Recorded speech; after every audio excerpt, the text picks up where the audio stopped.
from the campus of Westfield State University. This is 89.5 FM, WSKB, Westfield. Support for the community programming of WSKB is provided by Westfield Bank. For more than 160 years, Westfield Bank has been an important community presence and commercial leader in the Pioneer Valley. With convenient full banking services in Westfield, West Springfield, East Longmeadow, Agawam, Feeding Hills, Springfield, Southwick, as well as Enfield and Granby, Connecticut, visit us on the web at westfieldbank.org.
Good morning, Westfield. It is 6 o'clock. You're listening to WSKB 89.5 FM radio for the Westfield masses and WCPC cable channel 15.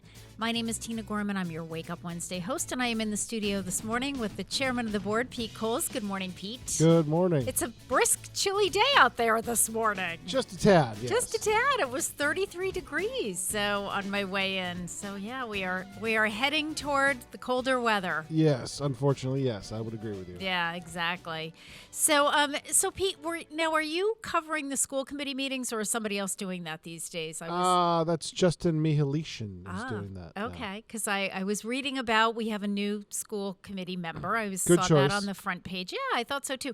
Now, is Mike also? It's Mike Terrell. Yep. And he was selected by I think that joint was meeting. a joint meeting of the It city has to be council. by charter, yeah. Okay, by the city council as well as the school committee, and I guess he is filling in until the end of the term for Raymond Diaz. Is Yes, that the way Ray that works? resigned, yep. Yeah.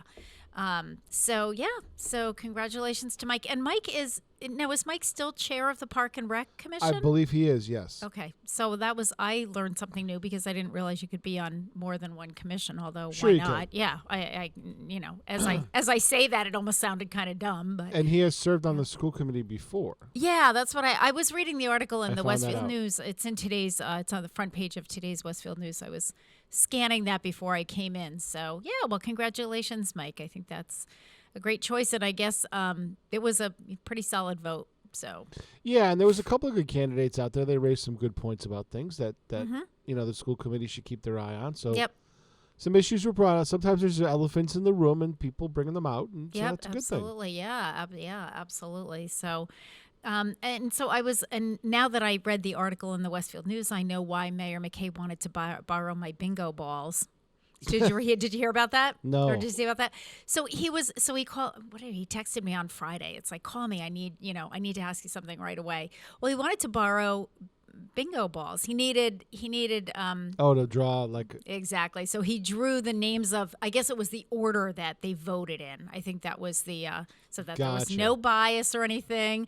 I not only he asked me if I had, the bingo balls. I said, I got the rolling machine, so it could be completely, you're not even just putting your hand and roll the machine. And Yeah, I didn't catch that part of the meeting. I saw kind of the tail end of well, it. I didn't catch any of the meeting, but it was in the paper this morning, and they Amy Porter wrote the article and put the bingo ball thing, and I said, oh, that, because he didn't tell me why I wanted them. He just asked me if, Gotcha. and I said, sure, I'll bring it right over, no worries. I said, it's my backup bingo thing, so don't lose it. Don't lose any of my bingo balls, and make sure I get it back by next Friday. That's funny. So, yeah. So today's a busy day around here. Okay, what's going on? We're going to be setting up for Superintendent Spotlight at Fort Meadow tomorrow. Oh, neat. And Okay. then of course, the superintendent just doesn't like to leave me alone with just that. He threw an added wrinkle of it and goes, Well, they're also doing STEM Week at, I think it's Southampton Road. Could we do like a second remote from up there? Okay. What? Yeah. So I found out the program vMix has a thing called video call. Okay. So you can send it to like a phone or a tablet or something, send them a Yeah. link, and they can pull up the camera, and we can do a two-way communication with a tablet or a phone. Neat. And I tested it with a phone on cell service down at Yukon because my girlfriend was nice enough to oblige. And I tested it over Wi-Fi with Kenny at his house. So Yeah. it And works it went? okay, yeah. Good. So we'll try that. Now, speaking of special favors, Yes. I'm not the superintendent of schools. However, What do you got? well, I think I told you that we have our big 7-year itch anniversary party next Thursday. So from 11 to 12, Yeah, I think that's on my calendar. I've got Irv Lewis and Leslie Anderson coming to do the entertainment, and I would love to get that taped so that we can Yep, run it's that. on my calendar. Good. Okay, so we can run that down the road on one of our performances. Yeah, I know. Lots going on, Pete. But I'm glad that the students are involved. That's great. Well, That's wonderful. It's tough because right now it's a freshman senior week, Okay. and our really rock star seniors are on co-op. Yeah. And so, Yeah. and then there's not a lot of seniors left, and then there's freshmen doing 1 week. So Okay. I hired, luckily I have some good part-timers, so Kenny and Yeah. Emily are going to handle that, maybe with one senior that wants to go over. But, Okay. But it's tough because, Yeah. you can't really say no to the superintendent because he's done this in years past, Yeah. and I can't be in two places at once because I still have to do shows here. Right. So it's like, Yep. yeah. Yep. Well, that's great though that you do have some part-timers. So. Yeah, well, Emily and Kenny are getting paid. Emily Good. did it Yeah, last yeah, year yeah. as a senior, Good. so Oh. she's okay. aware of how it's going to be, Yeah. flush out. So Yep. Yep. we'll go over there, set it up today, though. It'll make life a little easier. Okay, good. Well, that's awesome. So is Fort Meadow? Refresh my memory because I know there was a lot of back and forth about this. Is Fort Meadow closing? I don't want to start any rumors. Or have they made that decision? I mean, I know that was on the table. It was being debated, I think, but I don't think know what it the was, and then it wasn't because there's okay, nowhere okay. else for them to immediately go. Okay, all right, okay. Because that's what I thought. I thought this was like the last year. And Right, then I next think year that would was be- the. okay. I think that was the original plan, but then they couldn't materialize another spot. Okay, So I all right. think. Okay. Well, when you guys interview or whoever's doing the superintendent spotlight, we can find these things out. Yeah. We'll report back next week. How's Yeah. that? I know that that building needs a ton of repairs, and Yes. it's almost not worth repairing. Well, it. and that was the bottom line was that it At least to didn't make maintain any as a sense, yeah. school, it could have other purposes and not need as many repairs. But Sure, like a warehouse. to maintain it as a school, it'd be kind of tough. Yeah, and that was the whole point. And you know what, Pete? That's been going on forever. I mean, they've talked That's a about very, that very for. old building. It is a very old building. They actually I think it's the oldest in the system. when was it? 8 years ago, we actually considered it as, they were going to close it, and we considered it as a new senior center, but it Would have wasn't. been a good property to build on. Yeah, the problem is for us, the problem was parking. I mean, That's true. it just wouldn't. By the time you built a center that was the right size, you had like 2 parking spaces. Well, that doesn't really help. So that was the Right. biggest issue. It's the footprint was not large enough. Even though I had a hard time convincing some people in the city not the mayor. I mean, he was, Dan Knappich was mayor at the time, and Dan's like, yeah, it's too small. I mean, but I think some of the folks that were really pushing for the new senior center were keyed in on the location, and it is a great location, as Well, you've is got a where pretty we are decent now. location Yeah, now, as is yeah. exactly where we are now, and that was the main thing. People wanted to keep it in the downtown area. We have a lot of senior complexes in the downtown area. All made sense. I totally agreed with that. Yep. Just wasn't if the footprint were bigger, but it's really not. It's really tiny. So it was the parking issue. And then the other thing too is I'm going to be releasing a video today. Bullens Field, the baseball field, got a bit of a facelift. I know. And So now they that were explains why over the last month they've had the sprinklers going, and I was sort of like, okay, what's going on over there? But yeah, and they have them going this morning. But They installed sprinklers on the baseball field, and Mm-hmm. they'll probably end up doing the same thing to the football field eventually. okay, But they were supposed to tell me before they started work, and they told me a day late. And by the time they told Oh. me, the field was already skinned down to yeah. dirt. yeah. But I got the rest of it. I got them laying the sod and stuff. Good. Yeah. I did a time lapse. Okay. Yeah. Perfect. Yeah, I think gosh, that article was also in the Westfield News, I think, yesterday. Yep. So I know. That's where I get my news, by the way, folks, the Westfield News. I'm just doing a little plug for them, but boy, and what great pictures of Pumpkin Fest that they had in there. I need to do another shout out to Bob Plass and all of the amazing volunteers. Thousands of people there. Well, you know what? I believe that had to be a top 10 weather day for Pumpkin Fest. It probably was the best weather day they've ever had. I mean, it was just unbelievable. One of the ones on the green, it was like that. The was same it type good? of weather. Yeah. Yeah. Oh, I mean, it was just so great. And then I told Bob, I said, the need is there more than any other year, really, with inflation and everything.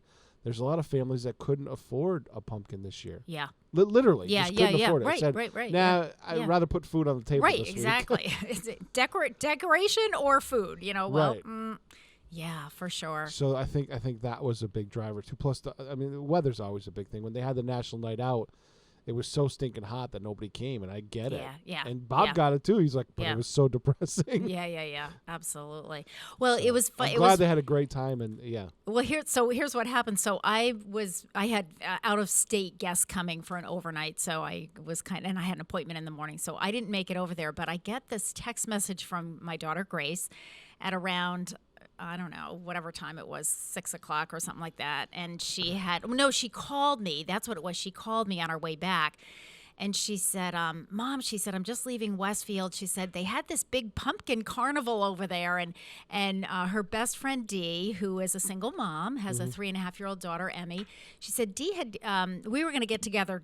They were going to get together Saturday night, just, Grace and Dee.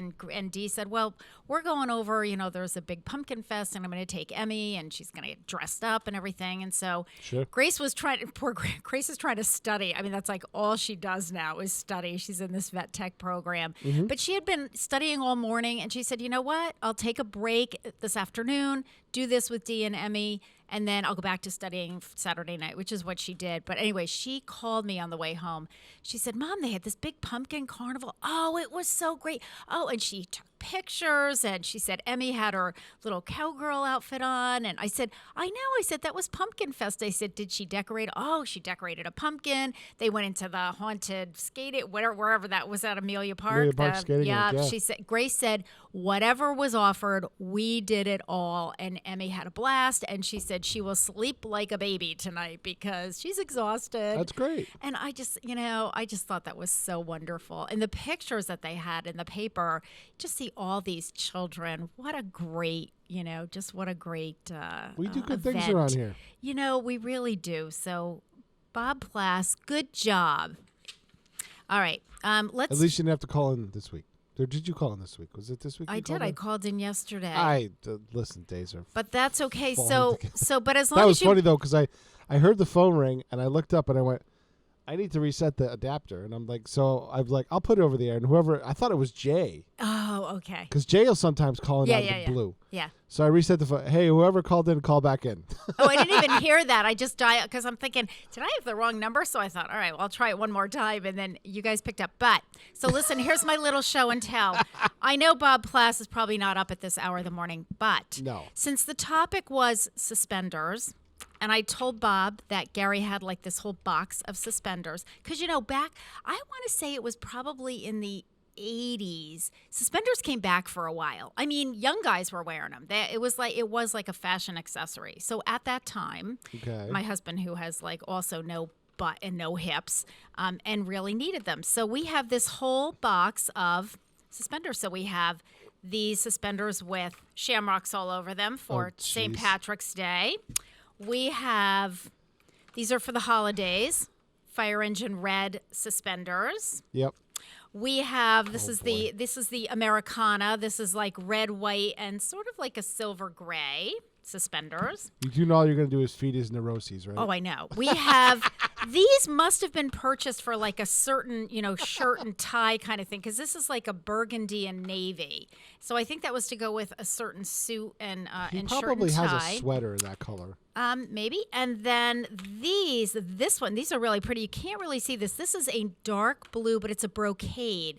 So it's this really, really nice. Pattern. Yeah, really nice pattern. Yeah. So I just wanted Bob to know that, suspenders are cool.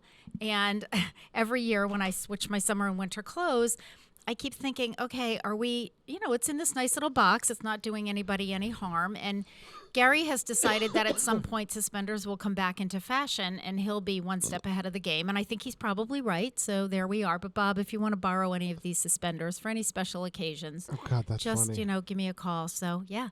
But, my thing with Bob is it's like, Bob, he keeps talking about this aging thing, like this, like he's it's full this, of neuroses. it's like this disease. And it's sort of like, Bob, just embrace your seniority, will you? I mean, here's the alternative. You're either getting older or you're not. And if you're not alive. So, Right. that's what my seniors tell me all the time. It's like, yeah, I'm getting old, but it beats the alternative. And Right. they do have a point there. So, all right, Bob. Okay, so listen, beyond suspenders, but when you see Bob next week, tell him I did bring a little show and tell in for him. I know even though last week we had the Chamber of Commerce on, but today, October 19th, is National Support Your Local Chamber of Commerce Day. So I do need to mention that. Yep. So this day is observed annually on the third Wednesday in October. The Chamber of Commerce's primary objective is to strengthen local businesses of all sizes. And the best way to honor this organization is to use the services of local chamber businesses. The United States Chamber of Commerce has been in existence since 1912. President William Howard Taft first brought the concept for an organization that would represent the concerns of U.S. businesses in an address before Congress in December of 1911. Those were the old days. He brought it to Congress in 1911 and it was established in 1912. Those were the good old days, Pete, when things happened in a timely fashion. Gotcha. The U.S. Chamber of Commerce offers numerous programs, both nationally and internationally, in support of businesses. Whether they're raising awareness of regulations, setting initiatives, or campaigning for better markets, the Chamber provides support to the communities they serve. Additionally, they provide outstanding resources for startups, online businesses, and those looking to advance their business outlook worldwide. So, happy National Support Your Local Chamber of Commerce Day. And I think last week they did a really nice job. They had what did they have? We've got a west of the river West chamber. of the river, which is like West Springfield, Agawam. I don't know if it's Holyoke. Okay. Yeah, west of the river. There's east of the river, which is And then what are we Springfield. called? Greater Westfield. Greater sir. Westfield. Okay, yeah. Yeah. So that's great. So it's not just one city or town. I think people need to understand that. It's like an area. Yeah. Yeah. So Ours encompasses the hill towns too. yeah, Southwick and the hill towns. Yeah, exactly.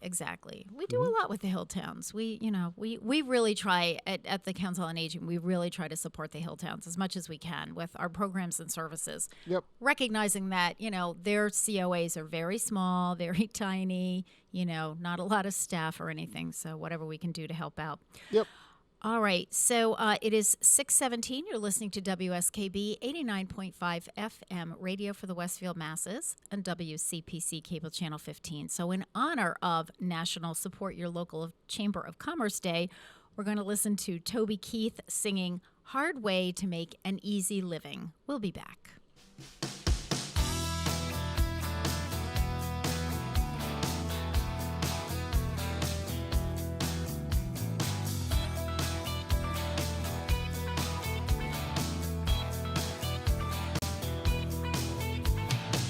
Some people say he's a wealthy man, but he built his house with his own two hands on a piece of land that's as far as you can see. They call him lucky, but they don't know he's up and running when the rooster crows, and he's still in the field with his supper cold. But if you ask me,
Trust in God with the seeds you sow, and always know it's a hard, hard way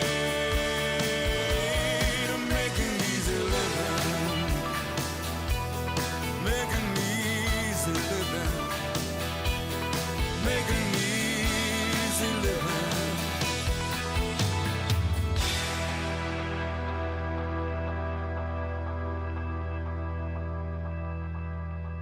Support for the community programming of WSKB is provided by Westfield Bank.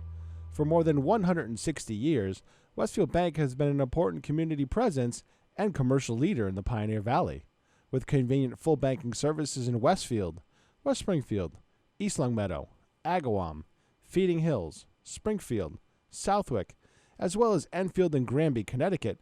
Visit us on the web at westfieldbank.org. Hi, it's Bob Plass, and I have Wow, It's Tuesday, every Tuesday, 6 to 8. Wow, it's Tuesday. Community Radio. 89.5 WSKB. I did it! Hi, this is Harry Rock, host of Rock on Westfield every fourth Wednesday at 8 a.m. Tune in for my view of this place I call home. Community Radio. 89.5 WSKB. Live from Studio 120 at Westfield Technical Academy, this is WCPC Channel 15 and 89.5 FM, WSKB Westfield. Good morning, Westfield. It is 6:22. You're listening to WSKB 89.5 FM radio for the Westfield masses and WCPC cable channel 15. My name is Tina Gorman. I'm your Wake Up Wednesday host, and I'm in the studio this morning with the chairman of the board, Pete Coles. Good morning, Pete. Good morning. Pete, I thought you were going to run like a whole succession of everybody doing their little, promo thing. No, I was processing something. You got to check this out. Let me see if I can play this. Hold on. Okay. All right, you should be able to hear it. That just came to me like the dogs knew what was going on. Exactly. That's in New Hartford, Connecticut. Oh, okay. I was going to say, where is that? That's my girlfriend's house. The No. dog started going nuts, and she's looking at it. She got a ring notification, and the light went on. Oh, no. And there was a bear walking across. There certainly right by was their a bear car. walking across over there. Right by their car. Oh, my goodness. That literally just happened. Oh, wow. Like minutes ago. Does she live, is it a neighborhood, or is she in a more rural area? Well, New Hartford's kind of all rural, but she Okay. lives up call it East West Hill Road. Okay. There's a lake up there, and there's a lot of woods around her yeah. neighborhood. Yeah. Okay. All right. So that makes sense. I'm It's thinking, not what unusual is to it? see a bear up there. Yeah. It's unusual to see it at her front door. Yeah, exactly. Kind of like right by your car when you're getting ready to, hop in and go to Right. work. She sent me a text. She goes, the dogs went nuts, and I didn't know why. And then my ring thing went off, and I went, oh, now I know why. Okay, now I know what's going on. Yeah. Oh, my goodness. Oh, there's your All right. morning wake-up call. Yeah, exactly, right? The 6 There you a.m. go. dogs going nuts. Yeah, there it is. All right, so what'd you do this weekend, Pete? Anything special? Did you work? Were Yes. you working up at Mount Holyoke? Yes, I worked at Mount Holyoke because my girlfriend was away with visiting her cousins who she hasn't seen in several years. They have a place down the Jersey Shore, so they all went down there and kind of gathered together for the weekend. Nice. Little girls' time out. Yeah, girls and her uncle and her aunt flew in from Oregon, so yeah, it was a nice time that she had out there. Good. So. Good. Excellent. Me, I'm trying to pay for tires, so I work extra at Mount Holyoke. Yeah. Well, are pay for you a still set of tires. Are you still pretty short-staffed up there, or? Yeah, I we mean, had. it's- Well, the chief put out an email to the part-timers saying, "Hey, we need you guys to work like a couple of shifts a week or a month, like 3 shifts a month, and 3 people quit Ooh. because they haven't Yikes. been doing anything." So, Yeah. but we either need to fill the slots with people who will Yep. work because Yep. it's getting to a critical mass. So Yeah. Exactly. the full-timers are going to get burnt out. So Yeah. Did the students? Can the students apply or no? they could, Okay. but it's It's hard. yeah, I mean, it's you're not an easy carrying, Yeah, job. you're carrying a full load, and yeah. it's not an easy job, and it's not cut off. Dispatching Yeah. is not cut off for everybody. No. I've seen a lot of people Oh my wash gosh, I out. know. Yep, absolutely. So, Nope, I totally. Just I trying to get it. qualified people right now is tough. Yeah. Oh man. We had a couple of people that were working in other places, but now they're short-staffed, And so they can't work because it just becomes a vicious cycle. Yeah, so. it's just and we're absolutely seeing. Well, you're seeing it in retail. I mean, there are signs all over. Like Grace, she had to go to the mall for something. She goes, "Mom, the store doesn't open till 11 in the morning." I said, "Grace, they can't get people to help." We had Nadim in yesterday from Nadim's Mediterranean Downtown Grill. Yeah, he did an hour with Kenny, and he went over next door to talk to the culinary students about being a chef owner. Yeah. And one kid had done a thing at UMass last year as a co-op. Yep. And this year he wanted to train the freshmen, so he's in house. And Nadim said, "Well, I'll offer you a job right now." Oh wow!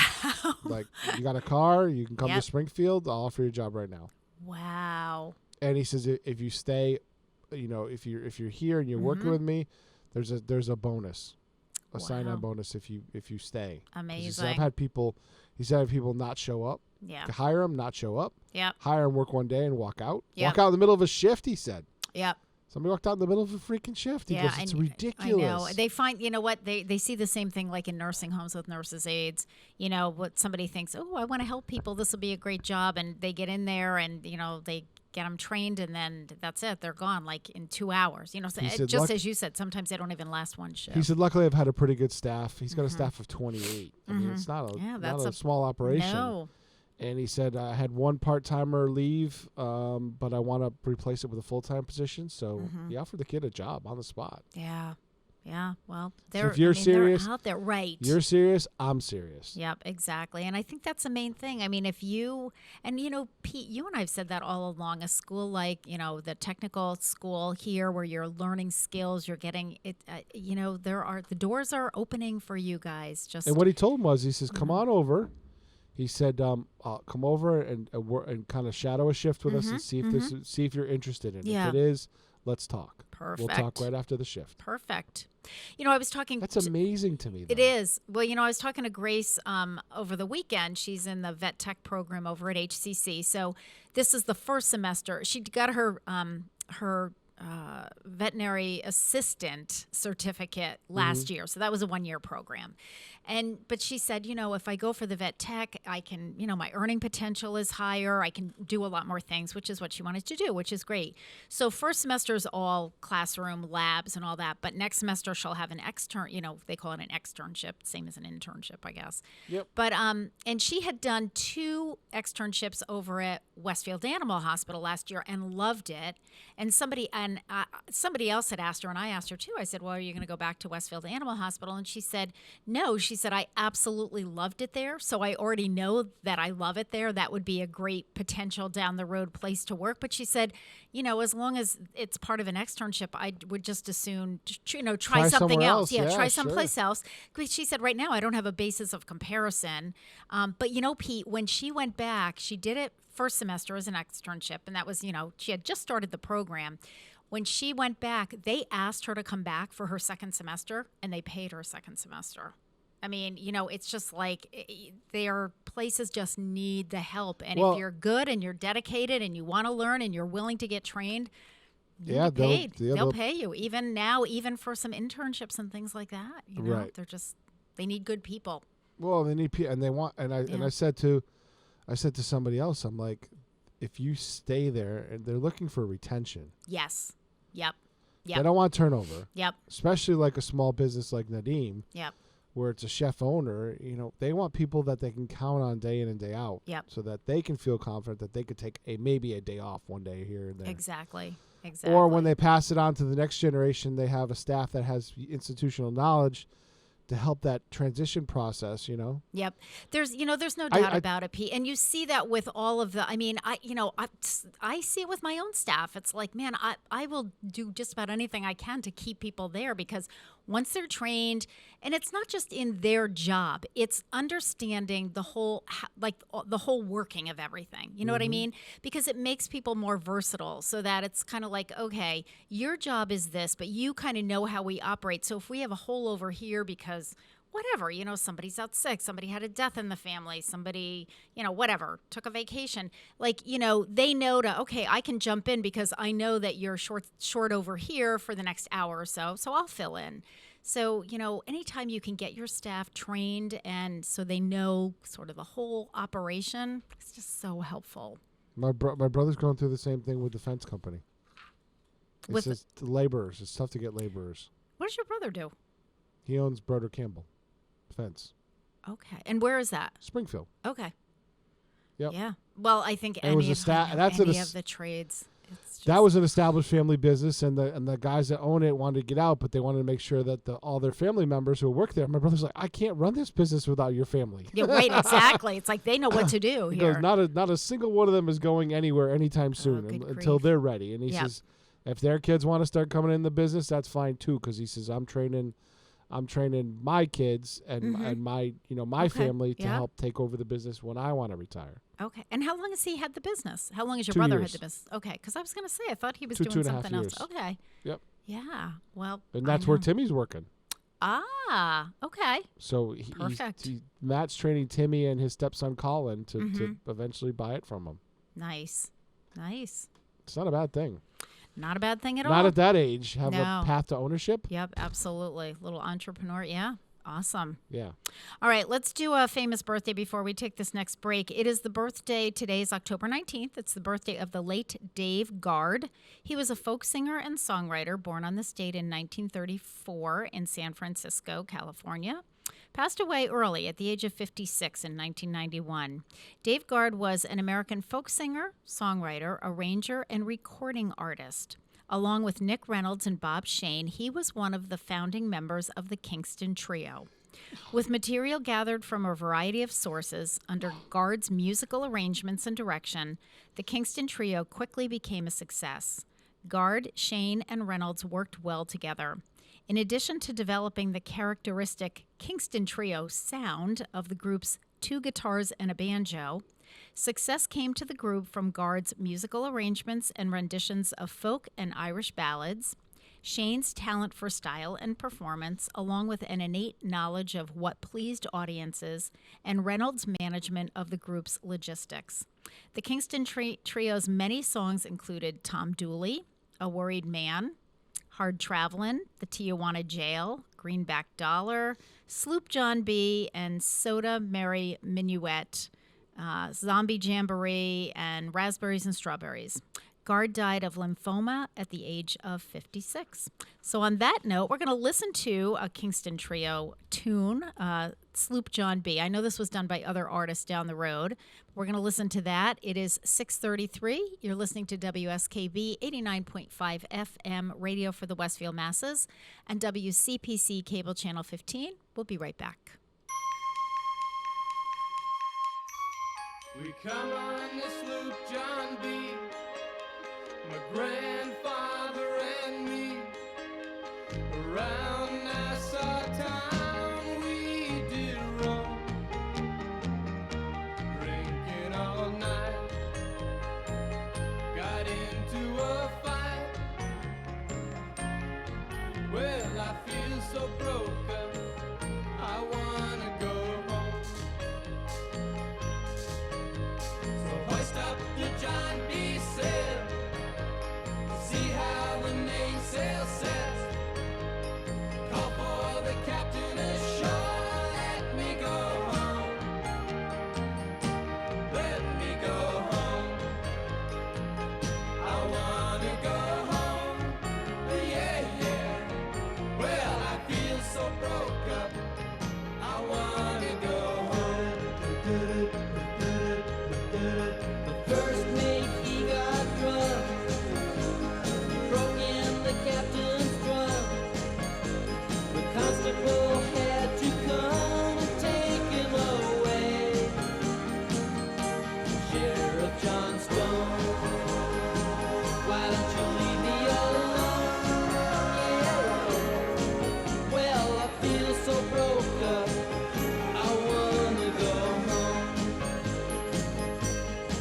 So hoist up the John B., hoist up the John B. See how the mainsail, see how the mainsail. Call for the captain ashore, let me go home, let me go home. I wanna go home, let me go home. Hoist up the John B., hoist up the John B. Feel so broke up, I wanna go home, let me go home.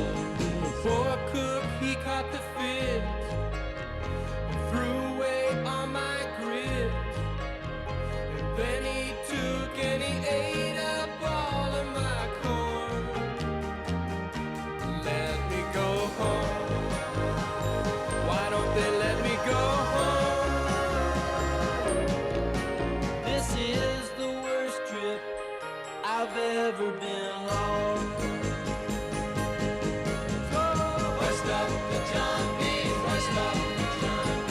See how the mainsail, see how the mainsail. Call for the captain ashore, let me go, let me go. Support for community radio on WSKB is provided by Betts Plumbing and Heating Supply Company, an independent, family-owned wholesaler serving Westfield for over 50 years, specializing in plumbing, heating, and industrial piping supplies.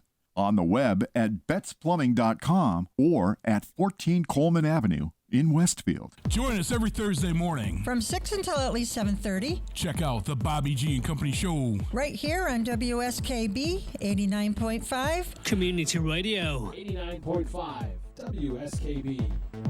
Live from Studio 120 at Westfield Technical Academy, this is WCPC Channel 15 at 89.5 FM, WSKB Westfield. Good morning, Westfield. It is 6:37. You're listening to WSKB 89.5 FM radio for the Westfield Masses and WCPC Cable Channel 15.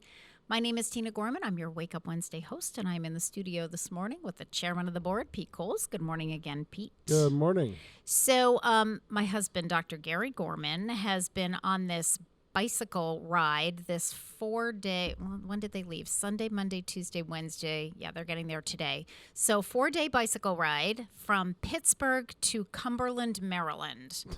So, and I think it's pretty much all bike trail. He is sending these beautiful pictures of scenery. A good time of year, yeah. Oh my gosh, it's just gorgeous. I mean, I think they've run into some chilly weather, and Gary said they had a little bit of sleet yesterday, and they're expected to have a little bit today when they start. Today's the last leg, so they're still in Pennsylvania, but they'll be, he said, we're just about to cross the Mason-Dixon line, and then they'll be heading into Cumberland, Maryland. He's doing this with a group they're a group of 7 of them, and they're all guys that they all went to our high school. We all went to high school together, different grades, different classes. So a couple of them, I think 2 of them are from a couple classes ahead of us. And then Gary, and then I think the majority of them are from the next class under. So all in their 60s, like between, what are we, 65? Gary's going to be 66. So between about 64 and 67 or so.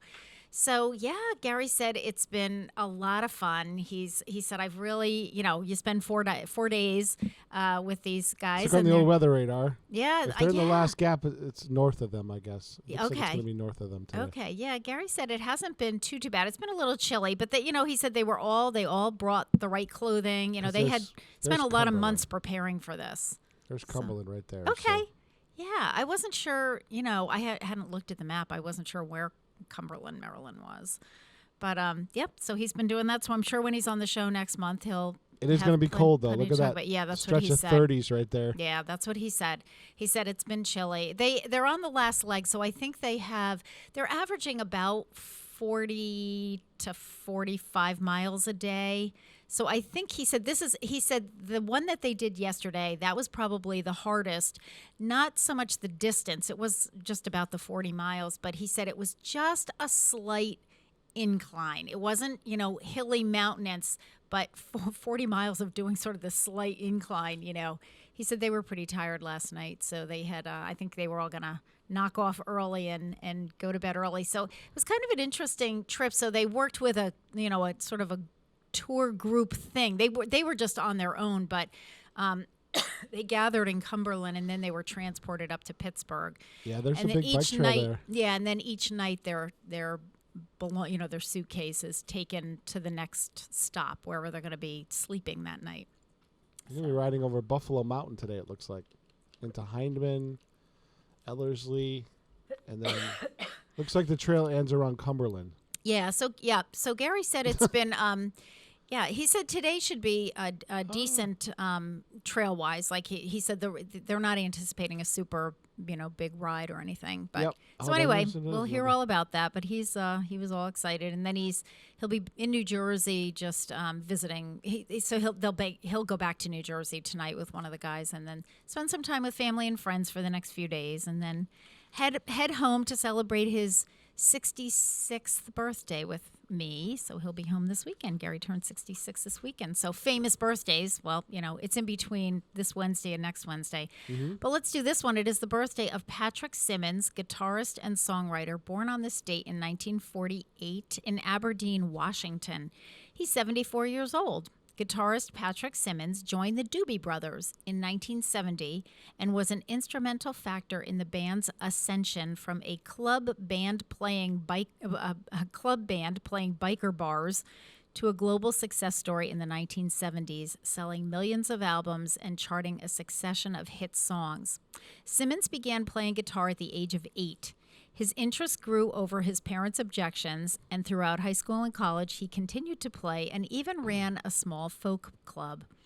In 1970, he joined forces with guitarist-vocalist Tom Johnston, drummer John Hartman, and bassist Steve Sjogren, who had been performing as Pud, that was the name of their group.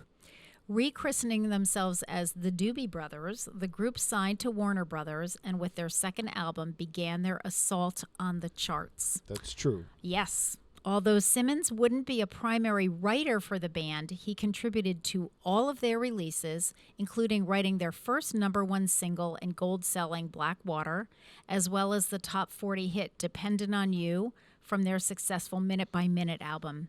Simmons also added vocals that helped create the harmonies that were one of the band's trademarks. When the group disbanded in 1983, Simmons released a solo record, Arcade, which produced a top 40 single in the punchy So Wrong. In 1989, Simmons reunited with the original lineup, and the Doobie Brothers returned to hit-making status with, are you ready for this song, Pete? The Doctor, which hit the pop top 10 and topped the album rock charts that year. And that is the theme song of Dr. Akinyele Lovelace that we use on this show, The Doctor. Although their recorded output has become erratic, the Doobie Brothers continue to tour, with Simmons adding his classy vocals and guitar playing. So happy 74th birthday to Patrick Simmons, guitarist and songwriter for the Doobie Brothers. And I had to throw that one in today because the Doobie Brothers are one of Gary's favorite groups, of all Me too. time. So they just have great tunes. And one of the things I like about They were one of the first bands to experiment with 16 tracks and really experiment with the sound. Now, what does that mean? For those of us who are not in the know, what are 16 tracks? What does that mean? A multi-track recorder. So that's commonplace now because you can do 30, 40, 50 tracks on a computer.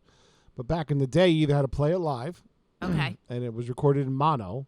Yep. And then stereo was the big thing. That was 2 tracks live. Right. Yeah. And then 4 tracks. But you had to figure out how to layer everything on 4 tracks to make a big sound. Okay. When 16-track recording, the tape became capacity, you have to record 16 tracks. Yeah. Even then, that was like a big thing. You know what I mean? Yeah. So you could do all kinds of cool stuff. But I had a friend who had one of the... Somehow he got a copy of one of the masters. They circulate around. Sure. But you could hear, like, he was solo individual tracks, and you could hear other instruments bleeding into it because they were playing it live. Wow. Very impressive. Yeah. That is impressive. Well, that's always hard when you're the first ones doing that kind of stuff, So, All right. It is the third Wednesday of the month. So before we take our next break, I just want to remind folks that my guest second hour will be Jen Jafune. Jen is a licensed dietitian and nutritionist here in Westfield with her own private practice. She joins us on the third Wednesday of each month for her segment called Diabetes Dialogue. And today, I'm really excited about today's topic because I had emailed Jen or texted her last week, and I said, okay, what would you like to talk about? And she said, with food prices skyrocketing, she said, I really want to talk about healthy eating on a budget. So that is going to be the topic of conversation. And I had also asked her, when we do our brown bag food distribution program, for the last 3 months, we've been getting one of the things that's in the bag is a bag of pinto beans. And one of my staff members, Lynn Hills, who replaced Karen Noblet, and Lynn now runs the brown bag program because that's part of the job. Lynn had said, geez, I wish we knew some recipes for pinto beans because people have asked us. It's like, wow, we keep getting these, what do we do with them? So I asked Jen if she would bring in some recipes recipes for pinto beans so that we could make some photocopies and distribute those at the senior center and actually even in the brown bags because, one way to stretch a budget definitely is using beans for cooking, and it is National Chili Month, and so that's what kind of prompted this because I said to Jen, it's National Chili Month, so we can talk about that, and I consider chili to be one of those dishes where you can really, jazz it up. You can do a lot of different things with it, and it can be really economical, and that prompted Jen to say, we'll talk about that. We'll talk about those kinds of recipes and those other kinds of meals that can be really nutritious, but you can do them on a budget. So that will be coming up second hour, so stay tuned for that. In the meantime, you want to hear a little Doobie Brothers backing track without any vocals? Sure. This is no vocals at all. It's just everything but that.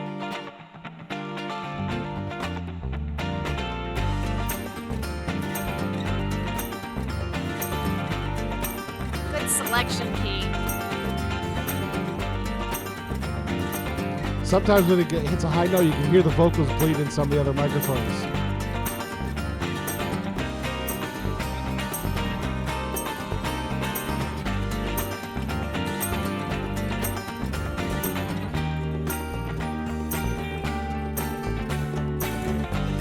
Just amazing the sound they got out of that. Yeah, it really is. Well, you know what? We're going to listen to a Doobie Brothers with the vocals in honor of the birthday of Patrick Simmons. You're listening to WSKB 89.5 FM radio for the Westfield masses and WCPC cable channel 15. Let's take a break. We're going to listen to the Doobie Brothers singing Blackwater. We'll be back.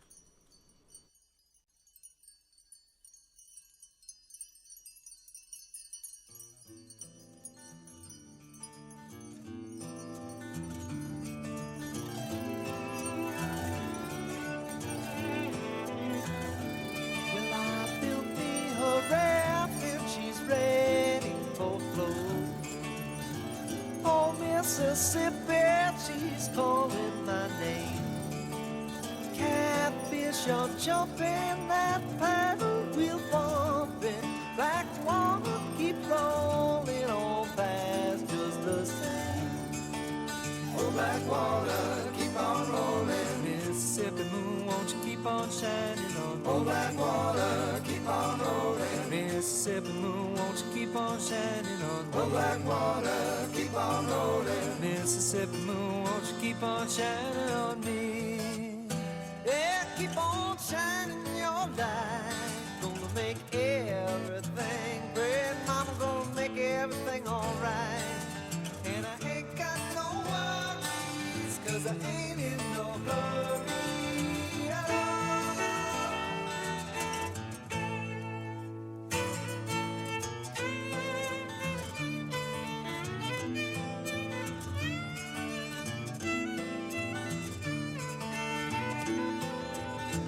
Well, if it rains, I don't care. Don't make no difference to me. Just take that streetcar, let's go in uptown. Yeah, I like to hear some funky Dixieland and dance a honky tonk.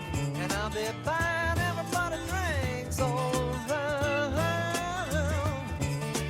Oh, black water, keep on rolling. Mississippi moon, won't you keep on shining on me? Oh, black water, keep on rolling. Mississippi moon, won't you keep on shining on me? Oh, black water, keep on rolling. Mississippi moon, won't you keep on shining on me? Keep on shining your light. Gonna make everything gonna make everything alright. And I ain't got no worries, 'cause I ain't in no hurry at all.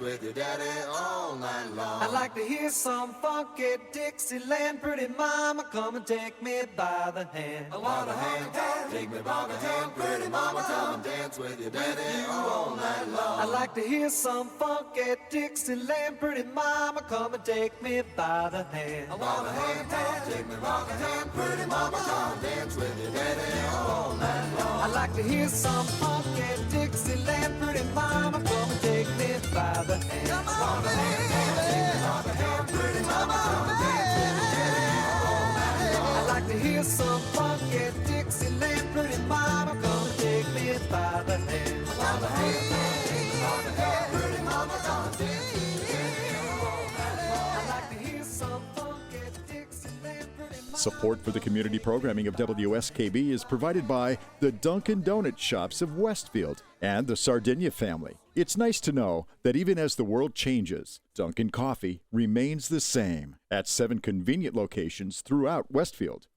This is Ken Stomsky from Ken's Den on WCPC 15 and 89.5 FM, Tuesdays, 8 to 10. Community Radio. 89.5 WSKB. Live from Studio 120 at Westfield Technical Academy, this is WCPC Channel 15 and 89.5 FM, WSKB Westfield. Good morning, Westfield. It is 6:52. You're listening to WSKB 89.5 FM radio for the Westfield Masses and WCPC Cable Channel 15.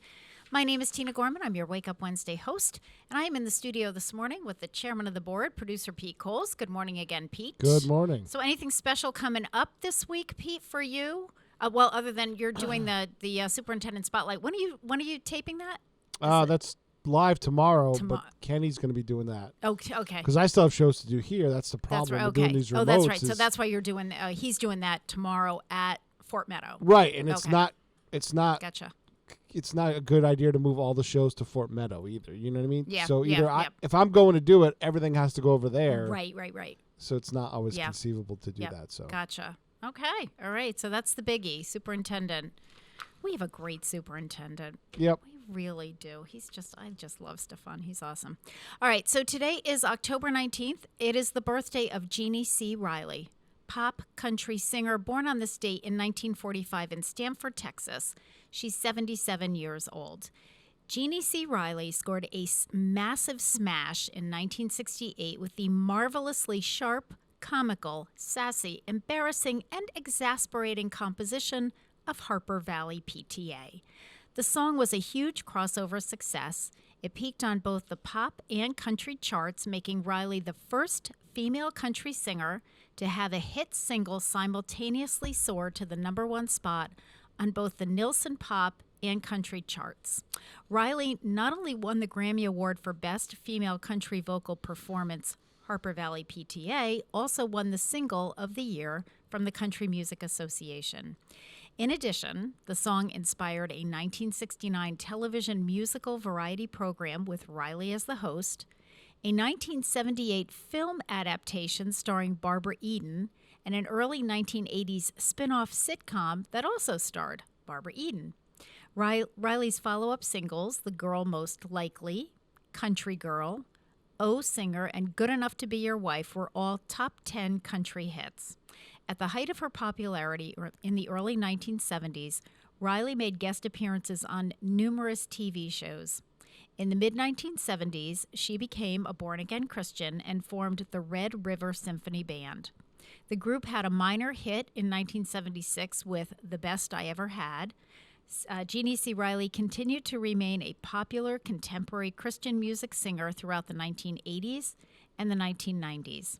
Following a taxing 6-year battle with clinical depression, Riley has bounced back and hosts her own weekly radio show called Inside Nashville Country.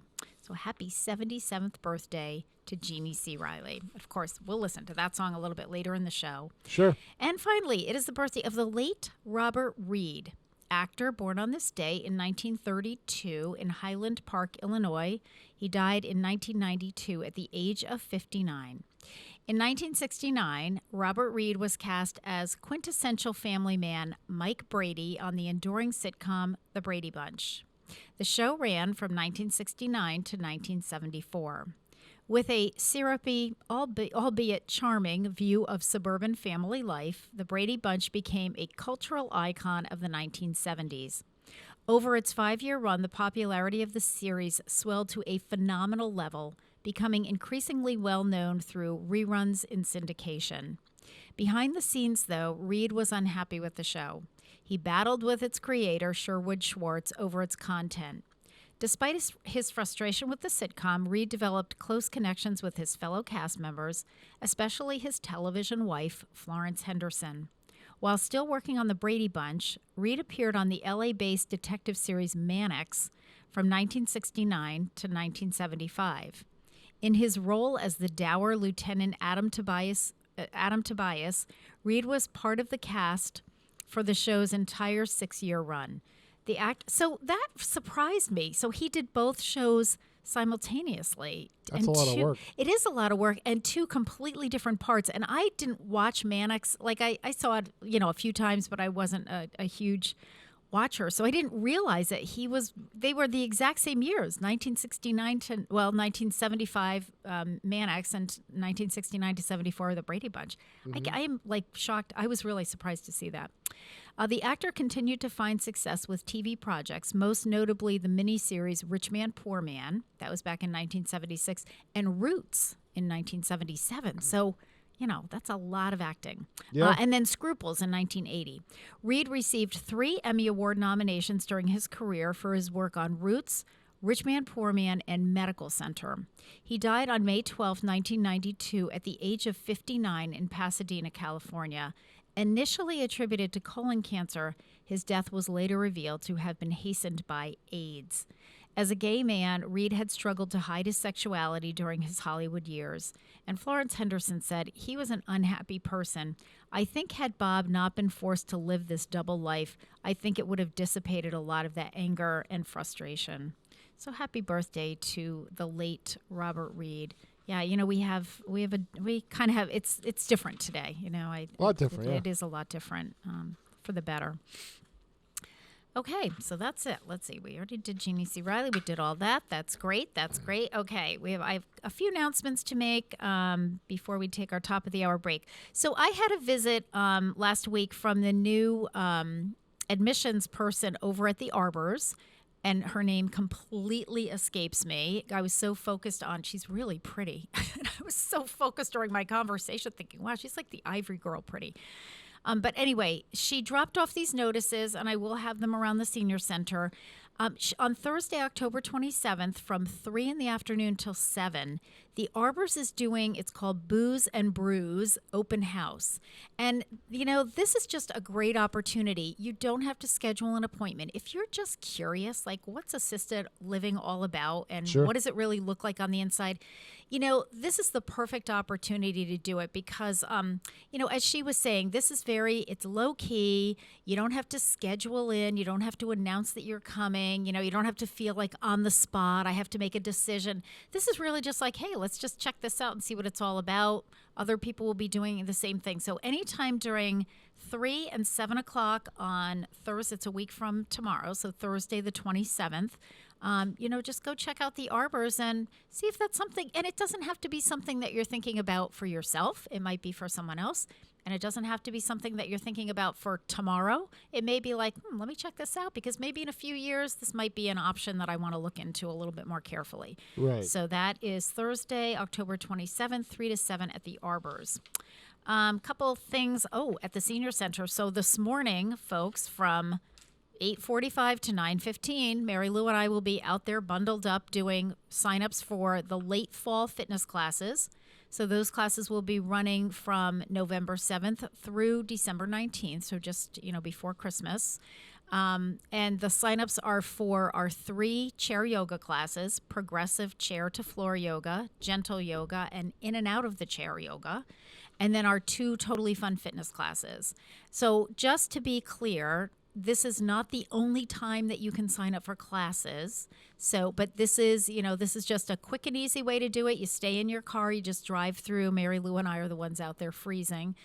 Just please be sure, and we put this in the newsletter, if you're signing up today, put your put your money in an envelope. Please have exact change or a check made out to the Westfield Council on Aging, and put on the outside of the envelope your name, your telephone number, and the class that you're signing up for. If it's Totally Fun Fitness, which session, the earlier session or the second session, just so that we know. It just makes it really fast for us to do it. We can process a whole lot of people in a very short period of time. If you don't make it today, registration is open until the class is full. So, when next time you come to class or you come down to the senior center, come a few minutes early and you can sign up at the front desk. All right, so that's going on this morning. Medicare, let's talk Medicare open enrollment for a minute or two. So Medicare open enrollment has started for Medicare Part D. I will tell you right now that Lynn Hills, our senior benefits coordinator, is full. Her appointment schedule is full for right now. So she's not taking any new appointments until she gets through this batch. She thinks perhaps sometime later in November she may have openings again. But because this is her first time doing this is her first year, she's really not sure how much time to budget for each appointment. Of course, each one is a little bit different because it's very personalized. So we are referring people to the regional Shine office, and if you call the senior center, we'll give you that number, or the Medicare line, the national Medicare line. But certainly the regional Shine office can walk you through the process. The person who's in charge of it at the regional level is Lorraine York Edberg. And if you tune in to Channel 15, to Westfield Council on Aging Presents series on Tuesday and Thursday afternoons at 2:45 throughout the month of October, Lorraine is doing a session on Medicare open enrollment. So she's kind of walking you through that process. In addition, if you go to our website, we have some video on Medicare. They're kind of Medicare educational videos. There's also information in the October newsletter. So we've really tried to arm you with as much information as we could possibly arm you with. So I know that people, are probably thinking, oh my gosh, how is Lynn already full? How is her calendar already full? But she's already scheduled well over 100 people. And right now we need to just get that taken care of. If it goes faster than she had anticipated, then we'll take more appointments down the road. But until then, we need to just work on what we have right now. But there are other resources available. So let's take a break. You're listening to WSKB 89.5 FM radio for the Westfield Masses and WCPC cable channel 15. When we come back, my guest, Jen Jaffoon, a registered dietitian and licensed nutritionist, is with us. We'll be talking healthy eating on a budget. We'll be back.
Underwriting for the community programming of WSKB is provided by the Boys and Girls Club of Greater Westfield, serving the youth of the Whip City and surrounding communities since 1969. For more information on the Great Futures Club for ages 3 to 5, happening weekdays, and the Club Teen Center for ages 11 and older, weekdays from 6:30 till 8 p.m., go online at bcgwestfield.org or visit the club at 28 West Silver Street. The Boys and Girls Club of Greater Westfield. Great futures start here. I'm Mark Auerbach. Join me every Friday at 8 a.m. for Arts Beat, where you'll meet interesting actors, directors, designers, and musicians here in Western New England. Community Radio. 89.5 WSKB.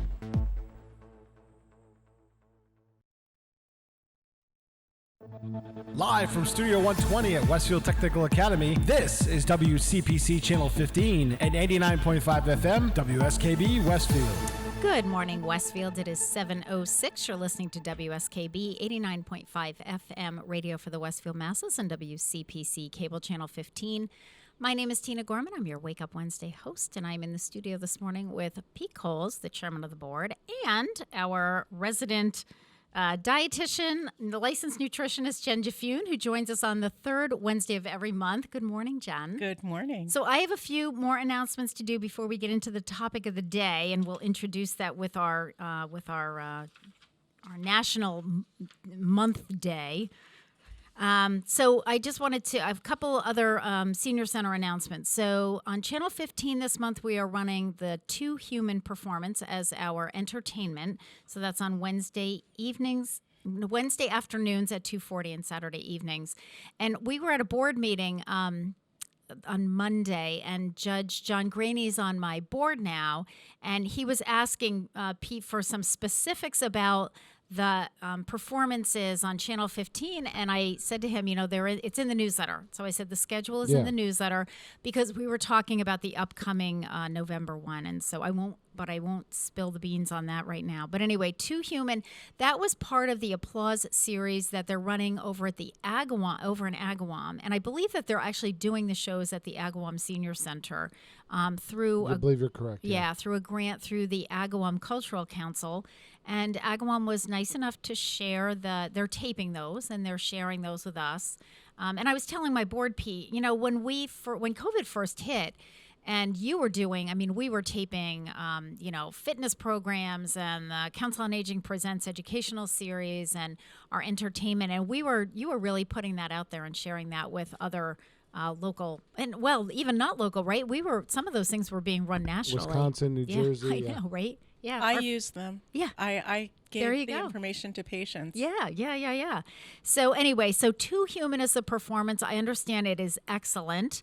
So you can tune in on Wednesdays at 2:40 and Saturdays at 6 p.m. for that. And again, I do want to remind folks, I know this is I feel like a broken record, but we are all about Medicare right now and Medicare Part D and open enrollment because that is what's happening. So again, I'm going to refer you to the Westfield Council on Aging Presents series. Pete is running that now on both Tuesday and Thursday afternoons at 2:45. And Lorraine York Edberg did the series. She was interviewed by Harry, and it's on understanding Medicare open enrollment. So very informative. Tune in. All right. One more senior center announcement. I do want to thank City Councilor Cindy Harris. She is this month's sponsor for our gift card bingo. And gift card bingo we play on the last Friday of the month. So we'll be playing it a week from this Friday. The seniors are already talking about it. It's so hysterical. They love it. If you win, you get a $5 gift card to someplace local. Usually we have them to Stop and Shop, the dollar store, where else? Dunkin', McDonald's, and maybe Cumberland. We kind of get a variety, but they really like the Stop and Shop ones, to be honest with you, which makes a lot of sense. They like the Cumberland ones for the gas, right? It's a little $5 is helpful, and sometimes we have people that win more than one. So and if it's a coverall, we do a $10 gift card to either Stop and Shop or Big Y. So you have your choice on that. Fun. So those are nice. Yeah. So each month we have a sponsor. So this month the sponsor is City Councilor Cindy Harris. So she donated all the gift cards.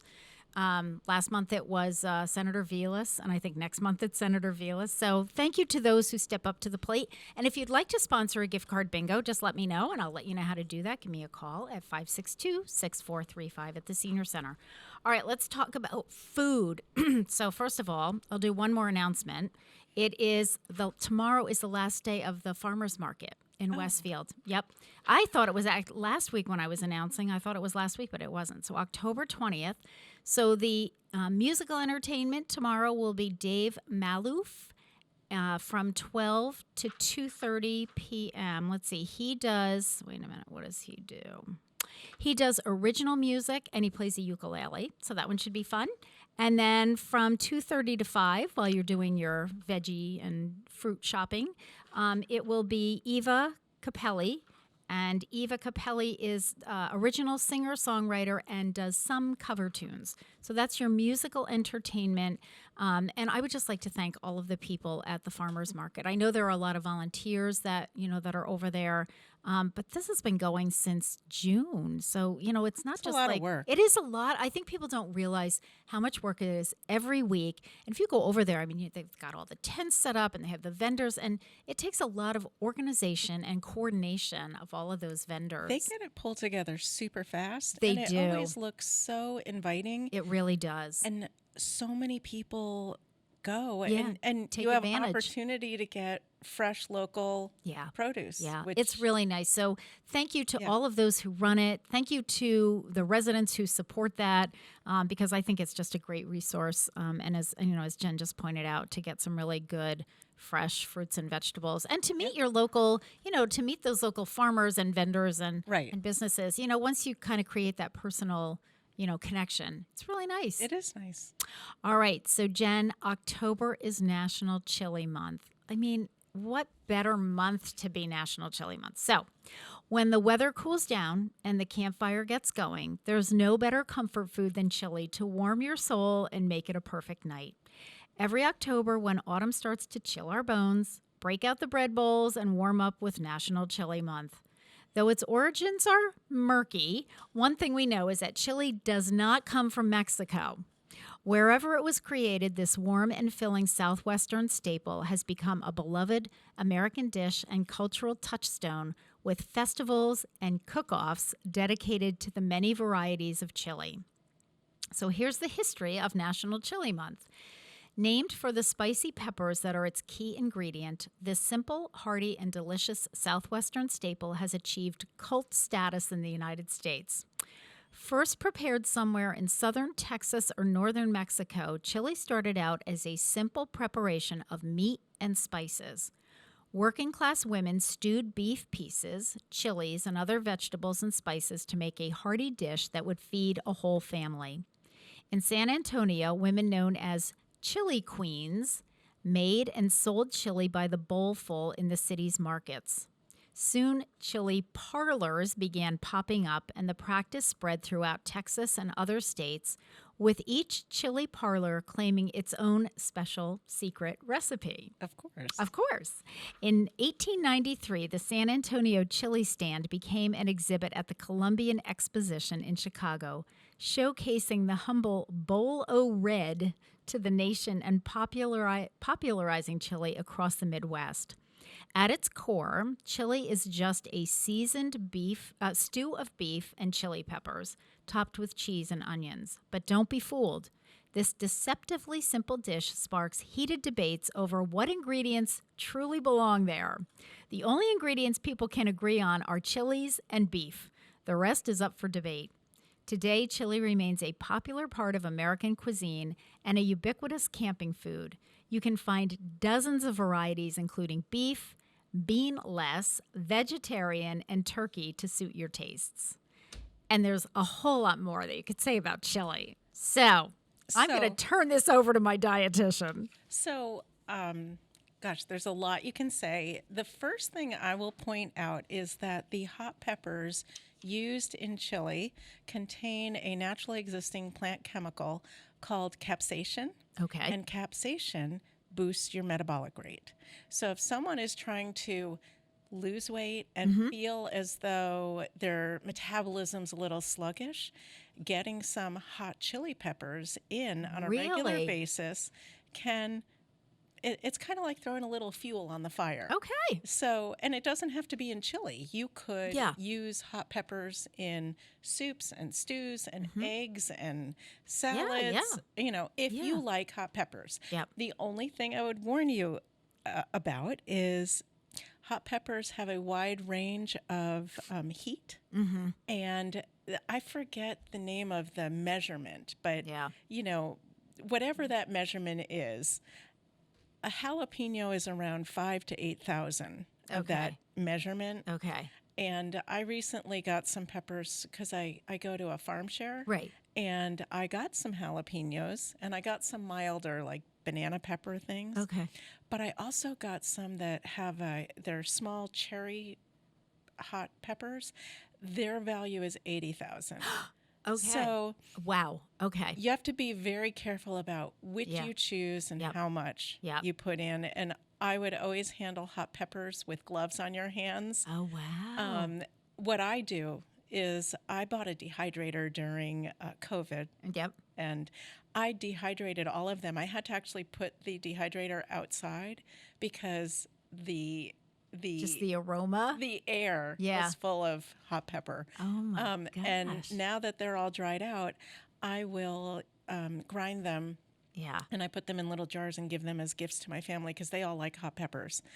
Wow. And I list on the label the measurement so that they know. But they're big chili fans and they're big chili pepper fans. So wow. Yeah. You have to be careful about that. A little bit goes a long way. Yeah. Or a lot if you like things really hot, and some chilies are really hot. Yeah. So if you have any issues with heartburn or reflux, be very careful with how much you use. Okay. But chili is an excellent food to have, diabetes or not, because I would put the beans in, even though people are afraid with diabetes that beans will raise their blood sugar. Certain beans, like the pinto beans that we're going to talk about more, have a low glycemic index, and so they aren't going to raise the blood sugar to astronomically high levels, and they offer fiber, B vitamins, folate from the beef that goes into the chili or turkey. You'll get protein, you'll get iron, B12, and I tend to throw in a bunch of vegetables. Yes, so do I. So then you're getting immune boosting vitamin C. So let's talk about that, Jen. So what are some of the vegetables? Because I know we've got people who are like, okay, I want to throw in vegetables. What do I throw in? Yeah, how do I do that? So what do you put in? So now, I have still got a zucchini the size of a baseball bat. Yeah. So I didn't make a chili, but it was close. Okay. It was more like a stew. And I chopped up a bunch of the zucchini. Yep. I threw in, because I also have leftover summer squash, I threw that in. Yep.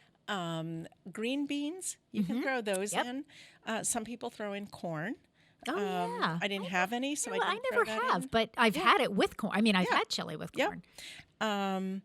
You can also throw in, honestly, you could throw in anything. Yeah. I've had chili that I've made in the past with diced potato, diced sweet potato. Oh, that would be kind of good. I mean, I think you this could pretty guy's much kind of the throw limit. in anything you've got that you like. Yeah. And I don't, although I love serving things in bread bowls, I'm not one to make them. Yeah. So I always serve it in a bowl. Right. But you can throw tons of things then on top as well. Yes. If you want the bread, you can put that on the side. Yeah. I tend to, if I'm going to have chili, I'll make cornbread. Yeah. Yeah. To me that goes. Yep, it does. So then I don't need the corn in the chili, really. Right. Now, do you so I had some chili over at my daughter Grace and her fiance Isaac's house, and Isaac went to culinary art school. So yeah, he's such a catch. I've always wanted to do that. So I said to Grace, I'm like, okay, before they were engaged, I was like, okay, Grace, hang on to this guy. He like flips houses for a living. Yep. So, he's completely like renovating the house. Nice. And he cooks. Yeah. And, it's just, What it else doesn't do you want? I know it doesn't really get any better than that. But anyway, back to my chili. So I had chili over there. He had made some chili last week or the week before. Do you want a little? Do you want to buy? I said, yeah, I'll try some. So I make mine with ground beef or ground turkey or a combination thereof. Yeah. He made his with chunks of beef, and Gary said, "Oh, I really like this." Now, how do you make yours? I make it with ground turkey breast or ground chicken breast. I have made for myself. Yes, because you're vegan, right? More vegetarian. Yeah. In the past, I've made it with Morningstar Farms soy crumbles because they look like ground beef and they just absorb whatever flavor you have. Yeah. So I've made it with that. I've made it with ground beef. Have you ever made it with chicken? But I don't know why you couldn't. Like chili like with whole chicken pieces? Yeah, like pieces of chicken. I haven't, but I don't see why you neither, but couldn't. well, No. I'm sorry. Let me correct that. I have. I've made white chicken chili. Oh. So it's chicken broth and it's garlic and peppers and like white awesome. navy beans and chicken. That sounds great. Oh, it's delicious. I just remembered that. Yeah, that's a family favorite that I haven't made yet this year. I found when I was when Grace was a baby and I was nursing her, I got this cookbook through the La Leche League, which I still to this day, it's like one of my best favorite cookbooks because it just has really great recipes. So there was this recipe for vegetarian chili, and I actually usually throw some meat in it as well, just because Gary and I both kind of like that. Yep. But so there are all kinds of veggies, as you said. There's zucchini and green pepper and tomatoes and all this other stuff. Oh, right, tomatoes. I forgot to say. all that. Yeah. But this one also optional, which I did, put a little wine in it. Yeah. And raisins, believe it or not. And they are really, really good. I could see that. They're really good. Of course, it also has some interesting spices. And, chili will, a lot of it, I think, has to do with the spices. This is a relatively mild, not a whole lot of chili powder, but there's some other spices in there that you probably wouldn't think of for chili. And I should have brought the cookbook with the like recipe. cinnamon goes into a lot of them? There was cinnamon. There's there's some of the like chili Cumin. and cayenne pepper, but I'm trying to remember. There's another one that, kind of like an allspice or one of those that you would think more for baking. Yeah. But it's really Coriander, I believe, is popular. Is it coriander? Yeah, I mean, it's just really good. Yeah. So cumin can go into things. Huge, Yep. yeah. Cumin's in this. Yep. But I think the fun thing about chili, and I think the reason everybody gets into the secret recipe is because you do start making your own and just throwing this in and throwing that in and just trying things. Yeah. But it's really kind of hard to mess it up. I don't think I ever make it the same way twice. I don't either. I mean, it depends on as you were saying. Depends on my mood. And it depends on what you've got in your refrigerator. You kind of open it up. right. It's like, as you said, well, I got a huge zucchini. All right, that's going in there. Well, shredded carrot. I put shredded carrot in. So much zucchini at our house. I have a farm share. We have the farmer's market, but Joe really wanted to have a little garden again. So he planted one zucchini plant and one summer squash and a couple of cucumbers. I can't tell you how much zucchini we have had from one plant. Wow. And maybe there's two, but Good to know. I have donated zucchinis to the soup kitchen, to the homeless shelter, to friends and neighbors. I have about 24 freezer bags full of shredded zucchini. Wow. I have been making zucchini muffins and zucchini bread. I made zucchini cupcakes for my son-in-law's birthday. Have you ever had zucchini pancakes? No. They're good. No, have I a would recipe. like that. Yeah, I have a great recipe. The only thing is you have to really squeeze them to get a lot of the water that's out. okay. I But other can do than that, zucchini I have pancakes. zucchini really good. baby food for my granddaughter. Yes, I mean, of course. But I still have so much zucchini. So it's going in everything I make. Yeah. Well, in zucchini, you can do that because you can get Right. It's not, the flavor. It'll take It's on the mild, flavor or yeah. whatever you throw it into. Yep. Yeah. yeah. Omelets. Wow. All right. So happy National Chili Month, Yes. which I think is, has just been Yeah, it's just fun to make it. Well, the other thing, it's the other that thing about season. it is that season, and the thing too is that you can freeze it. Yes. So that's which I do. You can freeze almost anything. I'm like the queen of freezing things. Really? Yeah, because I'm going to text you the next time because I can't remember what I made recently, and I thought, oh man, can I freeze this? Because I ended up making, as you sometimes do when you're throwing and throwing and throwing, and all of a sudden you've got like a bathtub full of whatever you've made. And I remember thinking, I don't know if I can freeze this or I'm going to text you. Yeah, there are some things most things I know, stews, soups, and all that, but there are some things I'm just like, I'm not sure if I can or not. Yeah, so, pretty much everything. But chili, yeah. Mm-hmm. So let's talk about, before we get off the chili subject, beans. Okay. To put them in or not to put them in, and if you do put them in, which I always do, what kind? Into chili? Yeah. Well, I think it's whatever you like. Standard recipes tend to, if it's a tomato base, do things like kidney beans. I happen to like cannelli beans, white navy beans. Okay. So I may mix them up. Well, that's what I was going to say. I've always make mine with dark and red light. and the light. But then I thought, well, what about mixing some other kind of bean in there as well? That would stretch it too. It would stretch it, and beans are a very economical way to get some protein, some fiber into and a they're food. Filling. And they're very filling. Now, I just want to go back, Jen, because you were saying something about diabetics being concerned with eating beans because of the sugar level. So let's talk about that. So I was not familiar with that as a problem. There's something called first of all, they're carb base. Okay. So, yes. Okay, they're a starch. And of course, we know with diabetes, we're trying to manage how much of the carbohydrates we put into the body. Doesn't mean you can't have any. It just means you have to pay attention to how much. But when you're choosing one to have, something that has a high fiber content is always a good thing because it keeps the blood sugar from leaping high. It keeps it more at a moderate increase. And there's something called the glycemic index.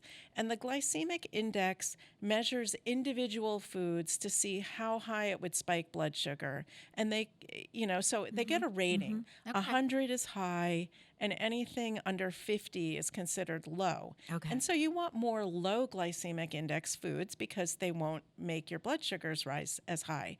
Well, I looked up the glycemic index of pinto beans because you had asked me to talk about that. When we come back after a break. Yep. So even though it's a carbohydrate, and it does have some protein, but it's predominantly carbohydrate. Okay. The glycemic index is 38. Okay. So not bad. It's so under it's that okay 50. to have beans or even just a vegetarian version because it's going to give you nutrition without spiking your blood sugars. Okay. So that's a good thing. Yeah, that is a good thing. And thank you for reminding us that beans are a carbohydrate because I'm thinking to myself, wait, what's the sugar connection? Right. But there it is. Okay, so this is great. So the topic of the day, and we've kind of started this, is healthy eating on a budget. So we've kind of set the stage because chili really can be one of those meals that you can stretch. Yes. And you can add vegetables and you can add beans and you can, and you can kind of doctor it up and use what you have in the refrigerator, and it will be healthy, it will be nutritious, and it can be economical. Yes. So that's kind of the intro to that. So we're going to take a little bit of a break here, and today is the birthday of Jeannie C. Riley. And Jen, you're old enough to remember the song Harper Valley PTA. Of course, so fun. All right, so you're listening to WSKB 89.5 FM, radio for the Westfield Masses, and WCPC Cable Channel 15. If you're just joining me, my guest this morning is Jen Jafune. We're doing our Diabetes Dialogue segment, which is all about nutritious and healthy eating and not necessarily all about diabetes. No. So, if you're following the diabetes, the diabetic healthy lifestyle, then that's good for all of us. It is. So we are going to take a short break. We're going to listen to Jeannie C. Riley tell off the Harper Valley PTA in this song, and we'll be back.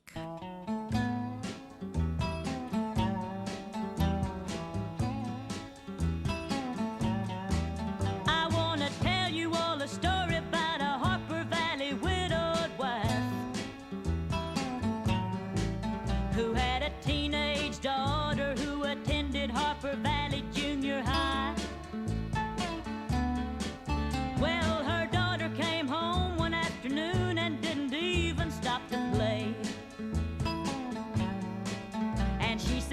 got a note here from the Harper Valley PTA.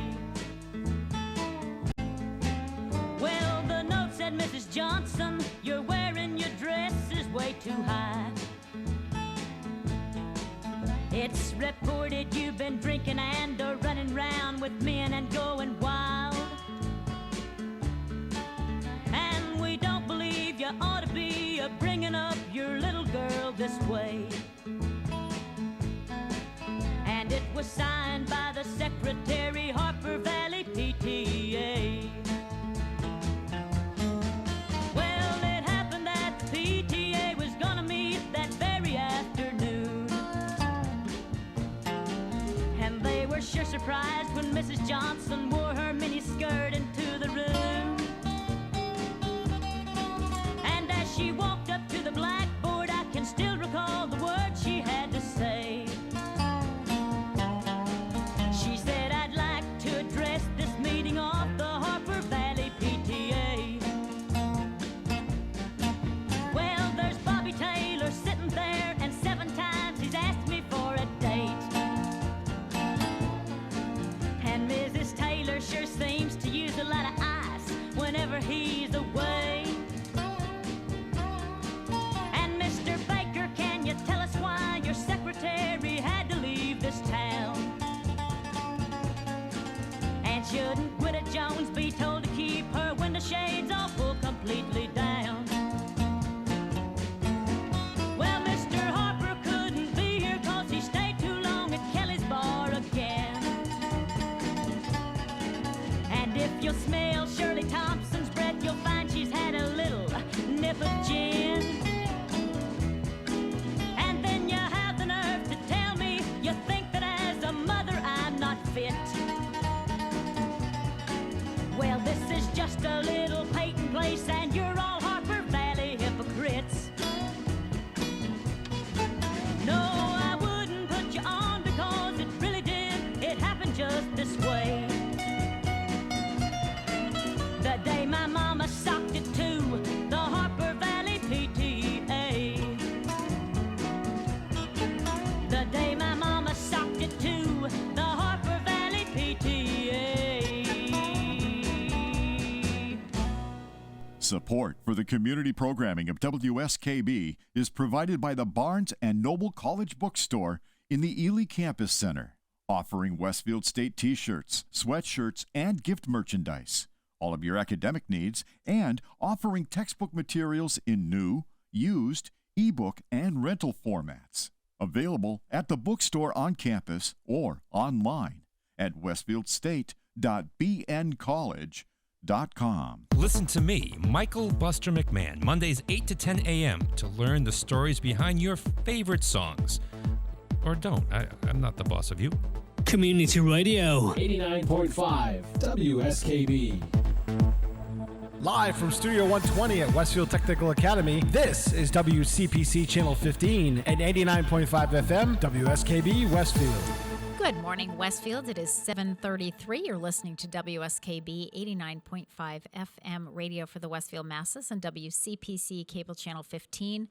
My name is Tina Gorman. I'm your Wake Up Wednesday host, and my guest this morning is Jennifer Jaffune. She is a licensed nutritionist and registered dietitian in private practice here in Westfield, right near the gas and electric, right? Right above them. Yeah, right above them in that really cool old building. It's a great building. It is a great building. I love that building. Yeah, really cool. Now, are you doing, Jen? Are you still doing virtual appointments? Are you starting to do some in person, or is it kind of a hybrid, or what are we doing here? I am about to reopen my doors. Okay. I think it's going to be right after Thanksgiving. Okay. And it'll be the first time I've allowed people in since COVID started. Yeah. But I think it's time. Yep. And most people, I'm hoping, will have had boosters by then. Mm-hmm. I'm only going to allow people in person if they can prove that they've had booster, their shots. And I'll still have everyone masked because that's health policy right now. But yeah, I'll continue to offer the virtual, so by phone or video through my protected patient portal. So it's not Zoom. It's a lot easier than Zoom. Okay. And Yeah. So it'll be a mix. You have options. Yeah, it's a hybrid. We like that word hybrid. It's a hybrid. Yes. That sounds very high tech. So the topic today, Jen, is healthy eating on a budget. And, you know, you and I had texted back and forth. I mean, food prices are, everything is skyrocketing, but I just feel like food prices are out of control. I mean, you know, I'm looking at what I'm paying, and I'm looking at my cart going, you know, in the old days when you ran in for like 12 or 15 items, you know, you expected to not pay a whole lot of money. Now I feel like I'm running in for those 12 or 15 items and I'm paying what I used to pay when I had a whole cart full of food. So, but there are ways to, you know, I mean, there are ways to still eat healthy. You have to be a little bit more creative. You have to think. You got to ahead plan. Of time. You got to plan. That's what I was going to say. You have to be more conscious, and you have to plan. So let's talk I want to about, say one thing about the price of healthy food, because I get a lot of complaints. Healthy food costs so much, and of course, I have come up with a list of healthy foods that, even though the prices have gone up, they're still relatively inexpensive. And yes, it costs something to pay for this. Right. I consider food, for the most part, treatment and prevention. Yeah. So I would much rather pay money for food that I know can taste good, I feel comfortable after, than to have to pay for medications and copays and doctor visits and tests, which I know can have side effects and consequences and make me feel bad. Yeah. So a lot worse. Yeah. Yeah. So yes, it does cost money, but it's a much better investment than the alternative. Than the alternative. Yeah. And again, I think, you know, a lot of this is going to have to do with planning. Yes. And that's where I think people fall short, because a lot of people, you know, are kind of, and I'm, you know, hey, I am as guilty as anybody. Sometimes I'm flying by the seat of my pants. Oh, Me man, too. what are we going to have for dinner tonight? But with some planning, it does make a difference. It does make a difference. What I did is I made you a handy dandy great handout Perfect. with about 15 foods that I recommend that are less expensive and 12 action steps. Oh, that's fabulous. fabulous. Why don't we do the action steps first? Go for so it. besides planning, I think planning should be a menu for the week, but you can also do a menu for a few days. You know, you could even just do a menu for the day. The problem is when you do a day, you're at the supermarket 4 or 5 times, which I am so guilty of. I actually texted my sister yesterday and said, I think I'm addicted to supermarket shopping, because I really think I am. You know, I just like to be there. Yeah. But if you can plan a menu for a week, then you can go, okay, I need chicken broth for X and Y, you know, on Tuesday and Friday. But I'm only cooking the chicken in water. Maybe I could save the broth then and use it on Friday. Yep. You know, so there are ways to kind of look at the whole week and go, okay, I need green beans for Monday and Friday, so I'm going to get the bigger bag that's less expensive. You know, so if you can plan your menu ahead of time, great. The other thing I always recommend is keep that menu then, so that you don't have to I have a rewrite file. it I have a all file the box time. full of, and I'll tell you something else I do. Holidays. Yeah. I keep my menu for the holidays. Oh, I It's do like, too. Oh, what did I do for Thanksgiving And I last have year? What did I do for steps. Christmas? Yeah. Yeah, like 2 days before I can do these Yeah, things. yeah. Yep. Okay. I always, you know, this is an agree or disagree thing, and I'm just going to put it out there, but store brands are less expensive and usually just as good as the brand name. And I have found out, because you call, you know, the store brand mayonnaise is made by Hellman's, and the store, you know, it's not like they're made by a different company. They have an agreement with the brand names to buy their product and slap their own brand name on Somebody who worked in one of those places told me one time, and you know what? It was my brother. He worked for Procter and Gamble, and Mike was saying they were doing a medical thing, and he was at an aspirin factory, and literally bare aspirin. Here's the aspirin coming down the conveyor belt. Bare aspirin over here, generic brand over here. Right. Exact same stuff, thing. different label. Yep. So. I always think it's important, and I am so guilty of this. People don't check their pantry to see what they've got. So in these days of outrageous prices. Yeah. Take a look at your inventory and pay attention to what you already have and try and make meals out of that, or don't buy so that now you've got 43 boxes of something that you just kept not looking to see if you had. Yeah. So, I think that's a really good tip, because sometimes if you pull out something in the shelf and go, oh, I didn't. Sometimes they have recipes like on the back of the box or the back of the can. It's like, hey, you know what? I have all the ingredients for this. I'll make this. Right. Yeah. Good tip. I'm a big fan of shopping in bulk. I don't do it now that my kids are up and out of the house. And I thought, I could still do this, but maybe I could get a shared membership someplace with other people, and then we can split everything. Because what do I need a 5-pound bag of X for? It's never going to get used before it goes bad. But if you share it with other people, then... Well, especially if I you... do that with my girlfriend all the time. Yeah, there you go, Pete. I was going to say, or Dry if you have goods. like extensive family. Right. We did it when COVID first hit, and Grace wanted to do some baking. We couldn't get flour anyplace. Right. Well, I finally found some at Costco, but of course it's Costco, so you got to buy... It's a 10-pound bag. So Grace and I took this, we took this bag of flour, and I think it was even more than that, and we put it all into Ziplocs, and then we called all of our friends that, we know like to bake or whatever. It's like, do you need flour? Do you need... Well, of course, everybody needed it because nobody had it. And, it's like, okay, we got a distribution going over here. We'll leave it on the front porch. Come and pick it up. Share and so share alike. Yeah, absolutely. The Good other tip. thing is meal prep. So meal prep is a big buzzword. Yeah. I meal prep. You hear that from everybody.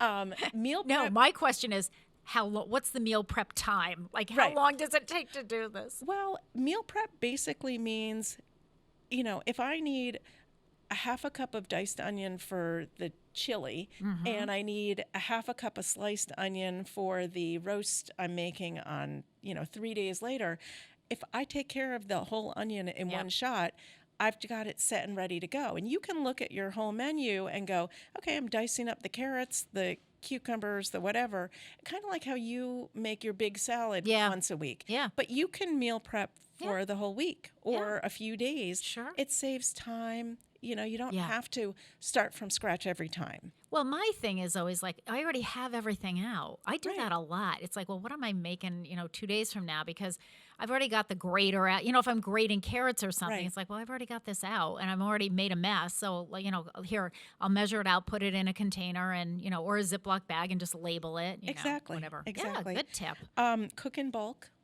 And freeze. Yeah. If you don't freeze, eat leftovers. I can't tell you how many people I know who won't eat leftovers. Oh my God, I live on leftovers. This is what I want to say with the food prices the way they are, is suck it up, cupcake, and eat your leftovers. I got to tell you, I find that a lot of foods are better. Leftover. Meatballs and spaghetti, I don't care what anybody says, better as leftovers, lasagna, any of those were they. Right. But I made some comfort food. My brother and sister-in-law stayed overnight on Saturday, and I've been eating it for 4 days. I just finished yesterday, and I see. I'm one like I could have eaten that for a week. Yeah. Like to me, leftovers are great. It's like, oh, I know exactly what I have. So- Take it out, nuke it. Right. One thing I want to say is if you don't like it microwaved, cook it on the stovetop.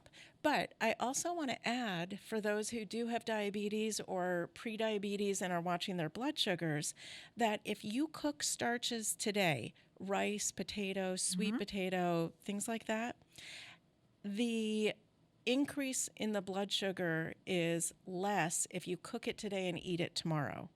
Oh, I think we talked about that with mashed potatoes. Yep, but it's not just potatoes. Okay. So there's a benefit to the blood sugar if you eat the food over several days. Okay. Good to know. Buy foods that are seasonal, local, regional, because when they're seasonal, they're less expensive. Yeah. When they're local, they're less expensive because you're not paying transportation costs. I was just costs. going to say you're not paying shipping. And nutritionally, if they're grown here, sold here the next day, fresher, more nutritional value. Yeah. So, if you have to take that and freeze it, like my zucchini, so then it's still fresh because I've frozen in the nutrients. There's always a section in the supermarket and even in farm stands of bumped, bruised, or ugly, not good-looking produce. cut out those little bad parts. They're perfectly fine to use. And if you're going to use something in like a soup, a stew, a casserole, so what if it's a few days old? Well, I'm thinking the same thing, bananas. Well, so what if you're making banana bread or banana pancakes or whatever? Who cares what they look like? It doesn't matter. You're mashing it up anyway. Brown bag foods, don't eat out as often. So I know we're not talking about restaurants and dining out and takeout, but it That costs adds an up. awful lot.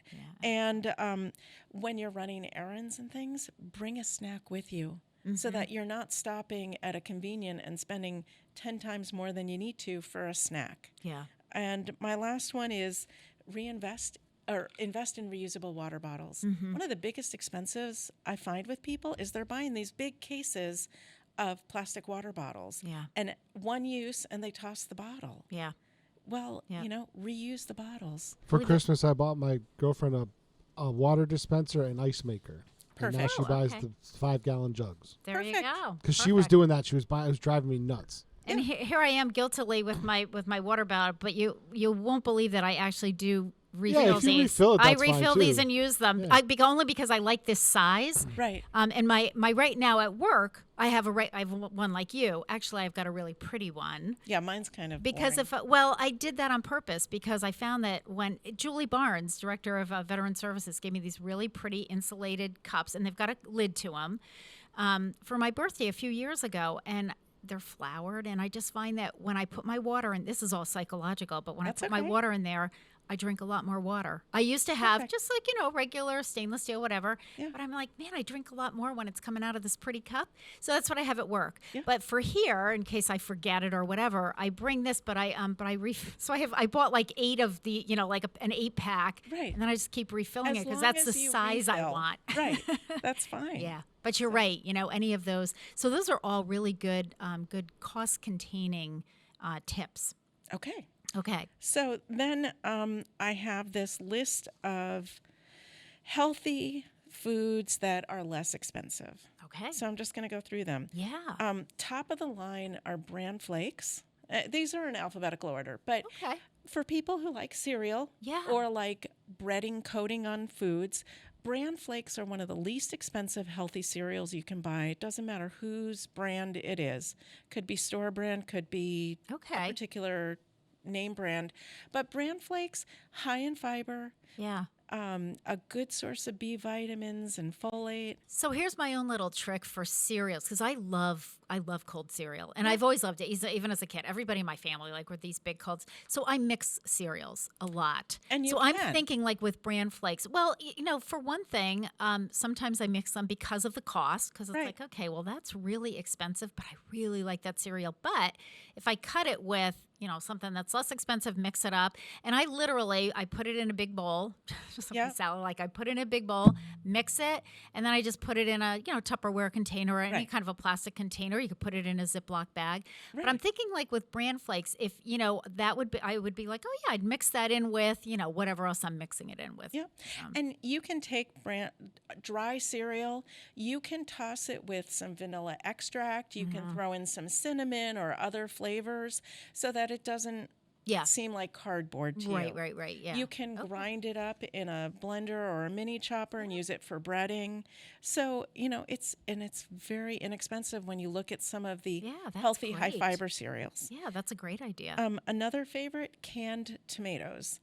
And you can get them canned, low sodium or no salt added if you have blood pressure issues. But canned tomatoes, ready to use, excellent source of vitamin C, antioxidants, very versatile soups, stews, egg dishes. I mean, really an easy to use product. Okay. And yes, it's nice to have fresh tomatoes, but really we've got that little window in the summer when they really taste flavorful. The rest of the time, a fresh tomato has very little flavor, I find. Yeah. So nothing wrong with canned tomatoes. And it doesn't matter, they can be diced or chopped I do a lot of diced. Or whole or whatever. Yeah. It depends on what you're making. Yeah. Okay. Yep. Canned tuna. Canned salmon, pouched tuna. Loved canned tuna. Yep, I would do it canned in water, not in oil. Right. And very versatile. Pop it on top of a salad, cook it into a casserole. So this is put one it of my into a go-to. wrap. So Gary's on this he's doing gluten-free. Yep. So one of my go-tos is, so I get pasta that's chickpea pasta. Yep. I mix that up and I throw in some tuna fish, some mayonnaise, and then whatever vegetables, it is literally open the fridge, chopped, diced, could be zucchini, green pepper, carrots, shredded, whatever it is, throw that in there. It literally is, I can throw that meal together in about, as long as as the length of time it takes to make the noodles, because I'm mixing the other stuff, throw it in, it's like 15 minutes. It's like, here you it's go. a great source of protein. And it's filling. And you Heart can take healthy it for lunch the fats. next day. Yeah. So good source of omega-3 fatty acids. So, an excellent, less expensive protein. Yep. And you also mentioned, and I do want to go back to that. You mentioned canned salmon. Yeah. And I want to go back to that because that was in the brown bag. We do a monthly food distribution, a brown bag food distribution. And last week, we just did it last week, and one of the food items was canned salmon. And one of my staff said, well, have you ever had canned salmon? I said, oh my God, I used to have it all the time. My mother would make it the same way. My mother would take, she'd cook up some noodles, like some elbows or something like that, any of the rotina or whatever, canned salmon, and then a bunch of veggies, and the same as the tuna salad that I just said, only with canned salmon, and have it cold. I said, in fact, in the wintertime, what she would do is she would just take frozen vegetables and thaw them, like a bag of frozen vegetables. We had a family of 6 and throw those, and that was it. That was dinner. So it it's was a nice, good. inexpensive way to get protein and heart-healthy fat. So omega-3 fatty acids are in there. Okay. And, a tuna steak or a piece of salmon is pretty expensive. It is very expensive.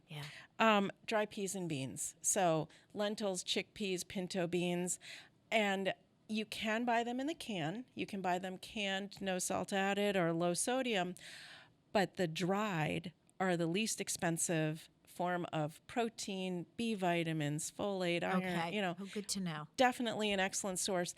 It's not that hard to process them, and I did it with pinto beans, but you could do them with anything, how to process them. Okay. And there's a on the stove type that takes 8 hours, but there's a quick method as well. Okay. And if you rehydrate a bag of dehydrated beans, dry them off, like pat them dry with a towel when you're done, put them on a baking sheet, throw them in the freezer, so spread it out in a flat layer, put them in the freezer for an hour or two.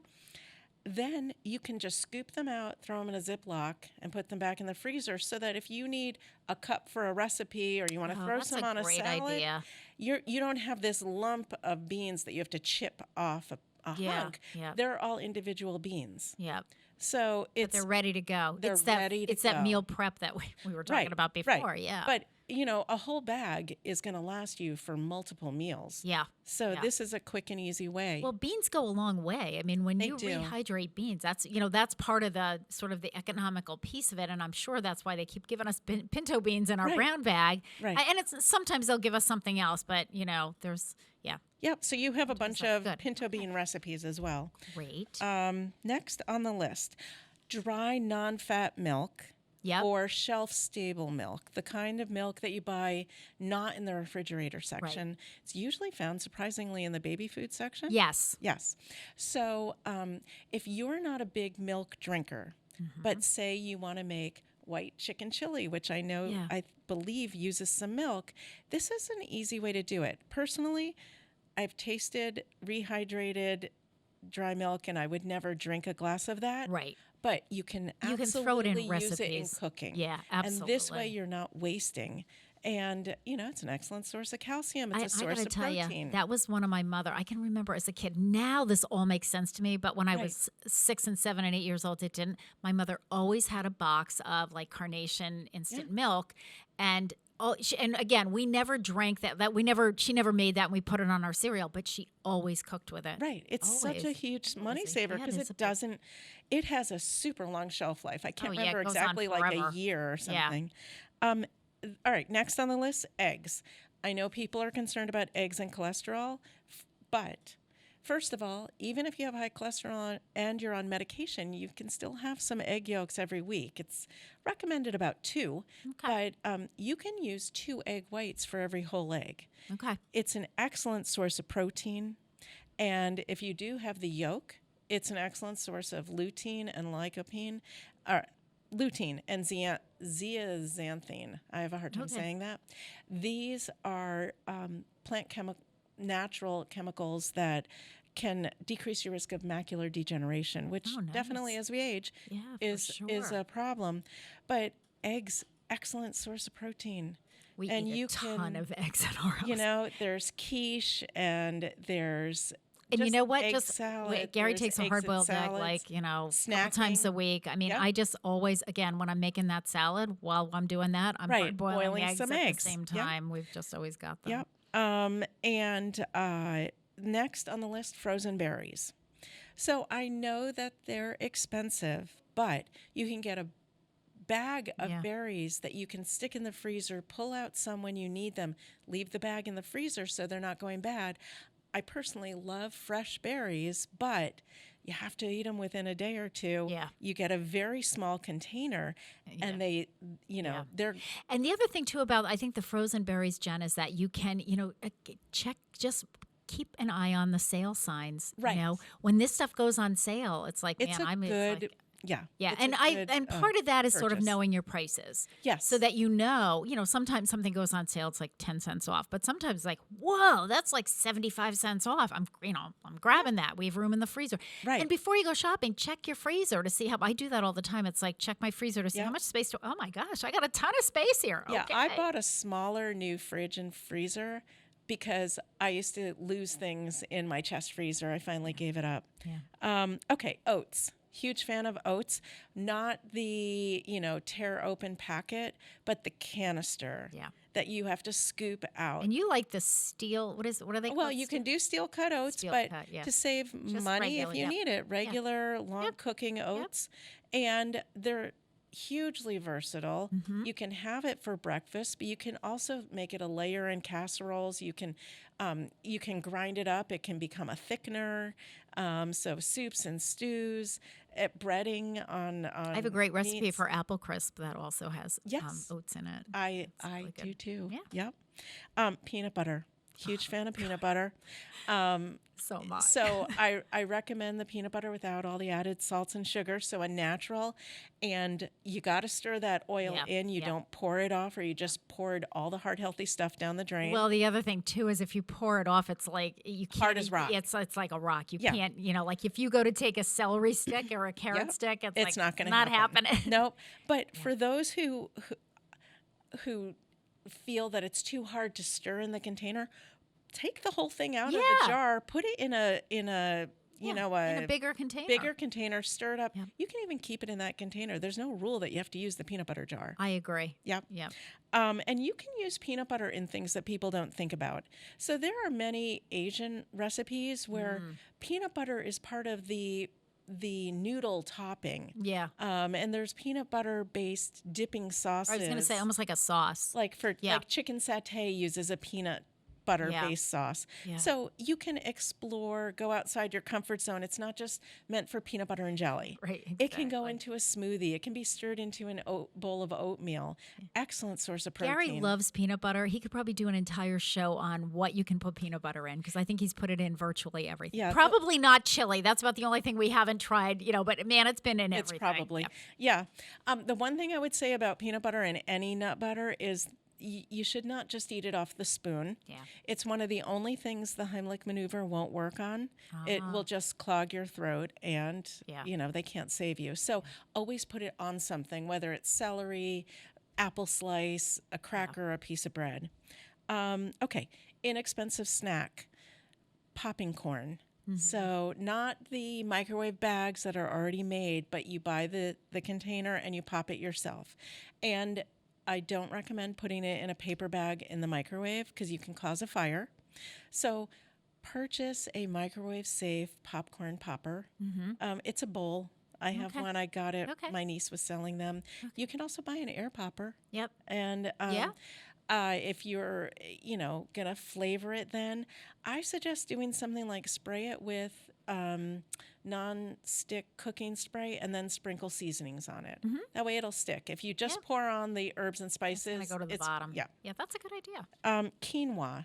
So quinoa is a grain, and it's a good source of protein, as well as offering some carbs, so some fiber and B vitamins. You can use it wherever you would use rice. Okay. It has a different flavor. You're just going to have to try it to see if you like it. Great. All right. So, Jen, I'm looking at the clock. We are out of time, but Okay. you have all of this on handouts. You're Yep. going to give these to me. I am my staff's going to make a bunch of copies. We're going to be giving these out at our brown bag, but we'll also have them available at the senior center. Perfect. Some of these great budget saving tips. Thank you so much. I let you go on. We blew right through a break because I just thought this we was. might have. We did, but you know what? I thought this was so important. I just really didn't want to interrupt, and we were on a flow. So, Great. Jen DeFune, licensed nutritionist, registered dietitian, private practice. Jen, if people want to get a hold of you, just give us a phone number to head out. You can give me a call at 413-579-5450. All right, very good. Everyone, next week I'll be here with Joe Rouse, Director of Public Health. Until then, stay healthy, my friend. Take care.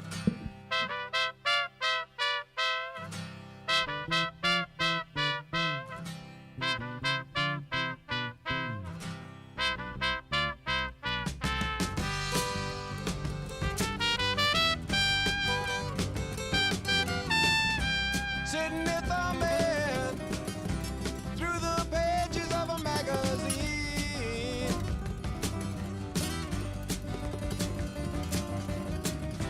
The pictures tell me, come right away, you know what I mean. The air's so spacey, the ladies are lacy, and there's nothing you've gotta do.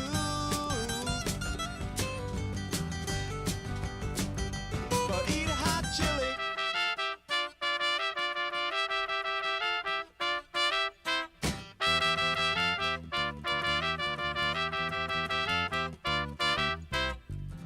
Hot chili is groovy. After a movie or watch a TV.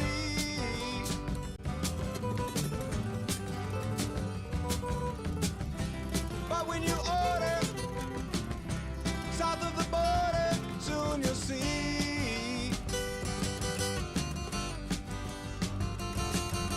It's hotter than noon, it will melt your spoon. So buddy, you better get ready for eating hot chili. It's not silly to eat hot chili.